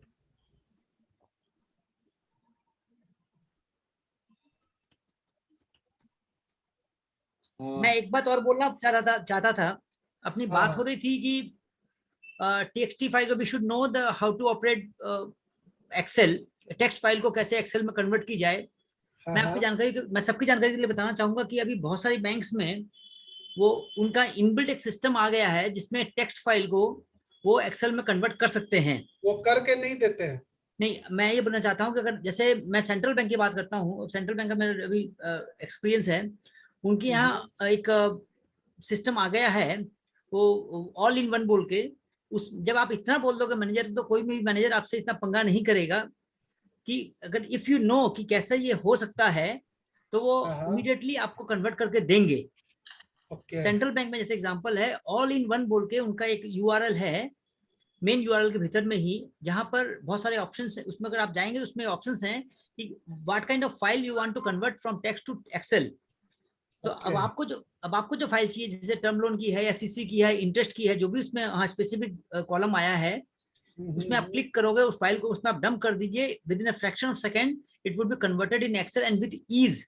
मतलब जैसे अपने जब अपने कन्वर्ट करते हैं एक्सेल में, तो it takes a lot of time as well as full of lacunae at times. जैसे आपका बहुत जगह जो डेट के कॉलम्स में मिसमैच हो जाते हैं, नाम्स इधर हो बहुत जाता जगह है, लाइनिंग वगैरह आ जाता है, टोटलिंग में मिस्टेक होता है। फिर मेरा तजुर्बा है कि वो फुल प्रूफ नहीं रहता है, and it takes too much time as well. I agree. वो जो बैंक में जो इनबिल्ट सिस्टम आ रहे हैं, मेरा इनफैक्ट पीएनबी में भी ऐसे कुछ सिस्टम आया है, मेरी बात हो रही थी, तो उनके यहाँ भी ये सिस्टम आ गया है। तो उससे क्या है कि आपका फुल प्रूफ काम होगा। और बहुत बार मेरा अपना भी ये एक्सपीरियंस है, जब मैनेजर अगर कन्वर्ट करते हैं टेक्स्टेड एक्सेल, वो अपने सिस्टम में कर रहा है, करके आपको कन्वर्ट करके दे रहा है, तो बहुत सारी एंट्रीज वो डिलीट भी कर देता है। तो अगर आप कर रहे हो, उसको बोल रहे हो भैया ये करके दे दो, टेक्स्ट फाइल आपके पास में है, और आप ही जब उसके सिस्टम से कर रहे हो, अपने जब आपको जो भी सिस्टम दिया गया उसमें आप अगर कन्वर्ट कर रहे हो, तो कहीं भी मिसमैच की या कोई कहीं भी कुछ लुकैना की स्कोप नहीं रहेगा। जैसा आपने कहा कि एक्सेल के ऊपर काम करने का work upon the computer, undoubtedly वो तो है ही, बिना एक्सेल के आज के दिन हम ये काम नहीं कर सकते ऑलमोस्ट, आई बिलीव। नहीं कर सकते, नहीं पॉसिबल नहीं है। That's all, thank you Sanjay ji. Thank you Rahul ji, thank you. हाँ संजय जी, मेरा एक क्वेश्चन था एक। हाँ सर। हाँ, रिगार्डिंग द ऑडिट प्लानिंग को लेकर, जनरली क्या होता है कि अपने को 2 या है तो एक है अपने को, तो ऑडिट प्लानिंग से क्या की जाए कि 2 दिन में एक सेटिस्फैक्टरी लेवल आ जाए कि नहीं भाई हमने ऑडिट ढंग से कर पाई, इस पे सर थोड़ा सा गाइड करें। नहीं सर, आज के दिन जो लॉन्ग फॉर्म ऑडिट रिपोर्ट है, हाँ हाँ, जो लॉन्ग फॉर्म ऑडिट रिपोर्ट 2021, इसमें तो 2 दिन में सर कोई भी ऑडिट भूल जाइए। वही मेरा बोलना है sir. At least 4 to 5 days each branch, छोटी से हाँ, छोटी हाँ। ब्रांच भी होगी सर तो 2 दिन में नहीं कर पाएगी आप। सही कहना है आपका सर। और मेरा अगर बस चले तो मैं आरबीआई को यही इंस्ट्रक्शन दूंगा कि हर ऑडिटर को एक ही ब्रांच अलॉट कीजिए, लेकिन सबको कीजिए। सबको कीजिए, 3 एकदम ब्रांच का सही है। कॉन्सेप्ट, 3 ब्रांच का कॉन्सेप्ट जनरली एकदम वो लोग, बंद कर दीजिए। क्या होता है कि एक ब्रांच का हाँ हाँ, काम कर रहे हैं लेकिन दिमाग में दूसरा ब्रांच घूम रहा है, वही उसमें सर, पता 4 चल। तारीख के बाद से, हाँ 4 अप्रैल के बाद से तो काम चालू होता है और 10 तक कंप्लीट करना है, और 2-2 हाँ 3-3 हाँ ब्रांच है, उसमें आपको ट्रेवलिंग भी करनी है, काम भी करना है, सिग्नेचर भी सर। करना है। Sir how last does it time में वर्क? मैं बताता हूँ आपको, मैं पूरा हाँ हाँ 15 दिन में 2 ब्रांच में किया, पूरा रिमोट हाँ हाँ, ऑडिट। ब्रांच विजिट मैंने नहीं किया, हम्म, रिमोट ऑडिट किया। आप विश्वास नहीं हाँ हाँ, करेंगे, मेरी इतनी अच्छी रिपोर्ट थी, इतनी अच्छी रिपोर्ट थी मेरी उस बार, कि आज तक मैंने उतनी अच्छी रिपोर्ट प्रिपेयर नहीं की। मैं 3 पन्ना का तो स्पेशल ऑडिट रिपोर्ट, अगर मेरे को मिलेगा तो मैं थोड़ा सा 1 मिनट आपको दिखाता हूँ। 1 मिनट सर, हाँ जरूर जरूर सर। मेरे को मिलेगा कि नहीं हमको डाउट है, क्योंकि एक्चुअली मैं इधर उधर छितरा हुआ है पूरा। कोई बात नहीं सर, अगर अगर दिख जाए तो देख लेते हैं,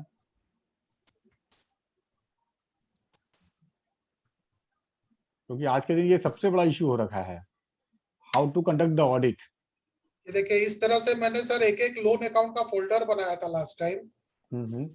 ये ड्यू टू खाली रिमोट, ऐसे रिमोट ऑडिट था मेरा, इसलिए ये एक एक अकाउंट का मैंने अलग अलग फोल्डर बना रखा है। अब इसमें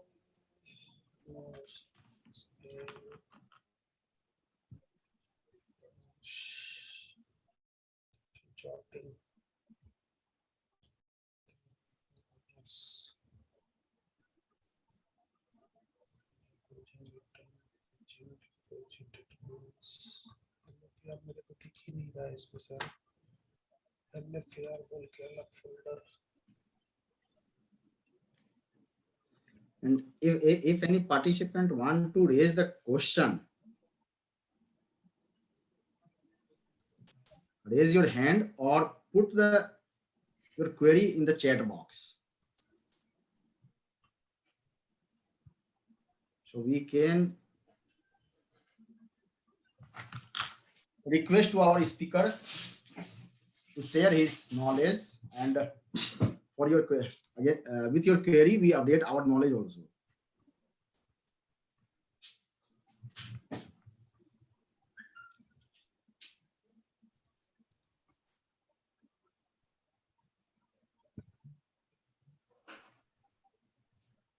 मेरे को सर अभी दिख नहीं रहा है कहाँ है वो।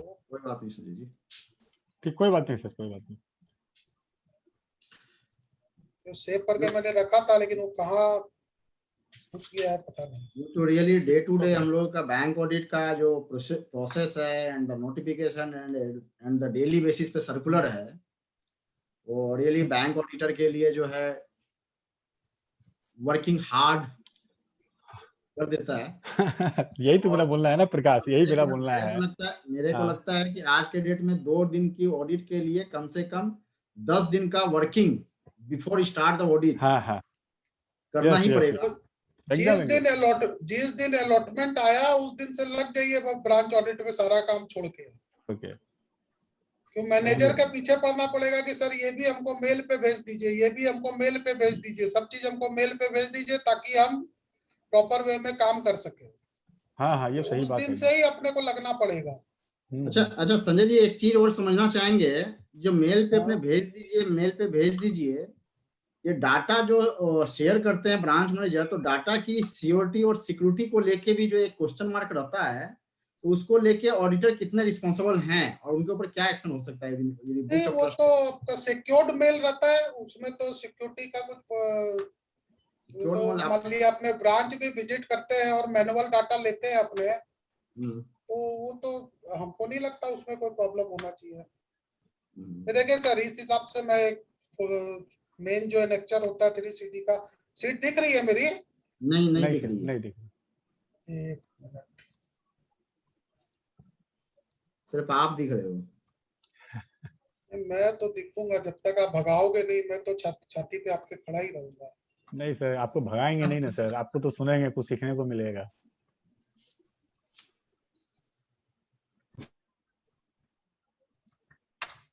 देखिए ये एक तरह से मैं बनाया था, ये जैसे मान लिया the level of inventory book depth separate report attach. अब ये सब अकाउंट को मैंने सेपरेट रिपोर्ट में अटैच करके बाकायदा मेल किया था। अभी दिख रही है ना स्लाइड? हाँ हाँ। अब जैसे इसी तरह से आप आगे बढ़ोगे तो ये देखिए, ये इस हिसाब से अगर किसी चीज में हमको डाइवर्सन ऑफ फंड मिला तो ये देखिए, फर्स्ट डिस्बर्स ऑफ रुपीज इतना lakh has been transfer to CC account इतना, in which one of the partner is proprietor. जो मैंने अभी आपसे डिस्कस किया था जो केस, वो सेम देखिए, पूरा मैंने LFAR में डिटेल में भरा है और साथ में फिर सेपरेट ऑडिट रिपोर्ट आपको अलग लगाया है। इसी टाइप से जहां जहां भी मेन पॉइंट अपने को मेंशन करना था, ये मैंने पूरा एज वाइज, जनरली लोग यस नो लिख करके छोड़ देते हैं, मैंने रिमार्क में पूरा फुल डिटेल दिया है। अब ये देख, ASB नॉट स्क्रूटनाइज, जो अपने एक क्वेश्चन है कि भाई बैलेंस शीट का स्क्रूटनाइज हुआ कि नहीं हुआ ब्रांच मैनेजर के द्वारा, तो अगर आपको बैलेंस शीट में कोई लेकुना मिला है या स्टॉक में डिफरेंस मिला है, तो उसको आप कैसे बोल सकते हो कि ब्रांच ने उसका एनालिसिस किया या स्क्रूटनाइज किया? स्क्रूटनाइज किए तो आपने उसको सब ड्रॉइंग पावर डिक्रीज क्यों नहीं किया या अकाउंट को सीज क्यों नहीं किया? तो ये अपने ASB audited balance sheet not scrutinise, इस तरह करके रिमार्क दिया। फिर ये देखिए, ये था wide discrepancy with observing stock statement. अब जो जो डिफरेंसेस मेरे को मिला, मैंने सब यहाँ पे बकायदा की स्टॉक स्टेटमेंट में मेरे को क्या फिगर मिला और बैलेंस शीट में क्या फिगर, देखिए आप अगर पढ़ोगे एक पॉइंट तो इसको देखिए, स्टॉक स्टेटमेंट में क्या फिगर मिला और बैलेंस शीट में क्या फिगर मिला, मैंने बकायदा यहाँ पे मेंशन किया है एकदम। एक सेपरेट रिपोर्ट अटैच करके बकायदा मैंने अलग 3 पन्ना का ये सेपरेट रिपोर्ट मैंने बनाया था। ये देखिए यहाँ पे, जैसे as per stock statement of March 19 book डेप्ट एंड स्टॉक रुपीज इतना lakh 2.97, and as per ABC of 2019 total book डेप्ट स्टॉक इज इतना लाख, यानी कि ये 2.97 लाख हो गया, 2.97 करोड़ होना था यहाँ पे। 297 करोड़ के जगह पे 96 लाख रुपया का स्टॉक था। तो इस चीज को मैंने बकायदा पॉइंट आउट किया। तो इस तरह से अगर अपने रिपोर्ट बनाएंगे तो ऑब्वियस है कि कोई भी अपने रिपोर्ट को इग्नोर नहीं कर पाएगा। इग्नोर करने के लिए उसको 10 बार सोचना पड़ेगा, लेकिन कम से कम रिपोर्ट तो बनाना अपने वैसा चालू करें कि किसी को देख के अच्छा लगे कि हाँ, रिपोर्ट कुछ देखने के लायक चीज है। अगर सब जगह आपका नील नील ही रहेगा तो उसको कोई क्या देखेगा? अब जगह फर्स्ट डिस्बर्स अगर वो आपका डाइवर्सन ऑफ फंड किया था तो मैंने हर जगह उसको मेंशन किया है, कहीं भी मैंने छोड़ा नहीं है कि कोई उस पर बोले कि नहीं हमने कोई एक्शन नहीं लेंगे। अरे एक्शन लेंगे कैसे नहीं, आपको एक्शन लेना पड़ेगा। तो ये डिपेंड अपने ऊपर करता है सर जी, कि आप अपने रिपोर्ट पे कितना परफेक्शन दे रहे हो, उस हिसाब से ही अपने को फिर उसका रिजल्ट भी मिलेगा। जरूरी नहीं है कि रिजल्ट अपने को पता चले, लेकिन एक्शन तो होता है रिपोर्ट पे, क्योंकि आज के दिन कोई भी ये ऑफिसर कोई भी अपने ऊपर रिस्क नहीं लेगा कि किसी ऑडिटर ने कोई चीज पॉइंट आउट किया उसको इग्नोर कर दो, तो वो लेगा। कोई अगर इग्नोर करता है तो वो अपना चंद्रमा सोच के इग्नोर करेगा। अपने को अपना काम करना है, दूसरा आदमी क्या उस पर स्टैंड कर ले रहा है, एक्शन ले रहा नहीं ले रहा, अपना रोल नहीं है वो देखना।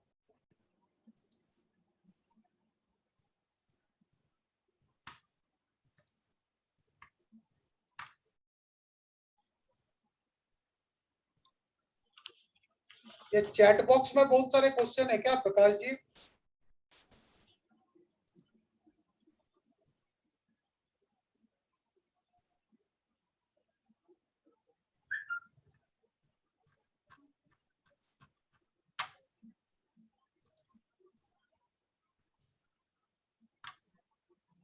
Yes, Prakash. हेलो हेलो प्रकाश, हेलो। Prakash. सॉरी हाँ, अब आ रही है आवाज। हाँ, मैं ये बोल रहा था कि आज के डेट में जो अब मार्च से लेके अप्रैल तक जो बैंक ऑडिट त्योहार है उसको उस पे हम लोग इस टॉपिक को लेके बात करें तो कंटिन्यू अप्रैल तक तो ये चलता रह जाएगा। तो कहीं ना कहीं हम लोगों को समापन की तरफ भी जाना पड़ेगा। और मैं रिक्वेस्ट करूंगा संजय जी से कि आपका जो पीपीटी है वो बहुत ही यूजफुल है हम प्रोफेशनल लोग के लिए to conduct the bank audit proper way. So if possible you share with me. तो ये अपने शेयर कर लेंगे सारे ग्रुप सारे मेंबर से। No problem, no problem, I will देखने शेयर, के लिए। I will share. And now it's time to wrap up the session. And Sanjay ji, it's a very good and practical deliberation thank by you, you, thank you sir. and it's useful for all of us to complete bank audit smoothly. Request to CA Vivek Bankaji, Secretary of our association, to give vote of thanks to our speaker and the participant. Please, Vivek ji. thanks, thanks, Prakash. On behalf of VIPCA, I would like to thank CA Sanjay Mehta ji for sharing his view on the bank audit. Sir, you discussed the said topic very nicely, how to fill the LFAR, how to check the stock statement, etc. Really, sir, the group discussion was very informative and interactive, and I hope all of us must have been benefited. Sir, thanks a lot, sir. Thanks a lot. Thank you sir, thank you, thank you, thank you Thanks. For with सलाहकार and mainly mister Prakash Patwari. Thank you for inviting me. Yeah, okay. Thank you, sir. Thanks a lot, sir. And thanks to all viewers for joining also. Thank you. Thank you.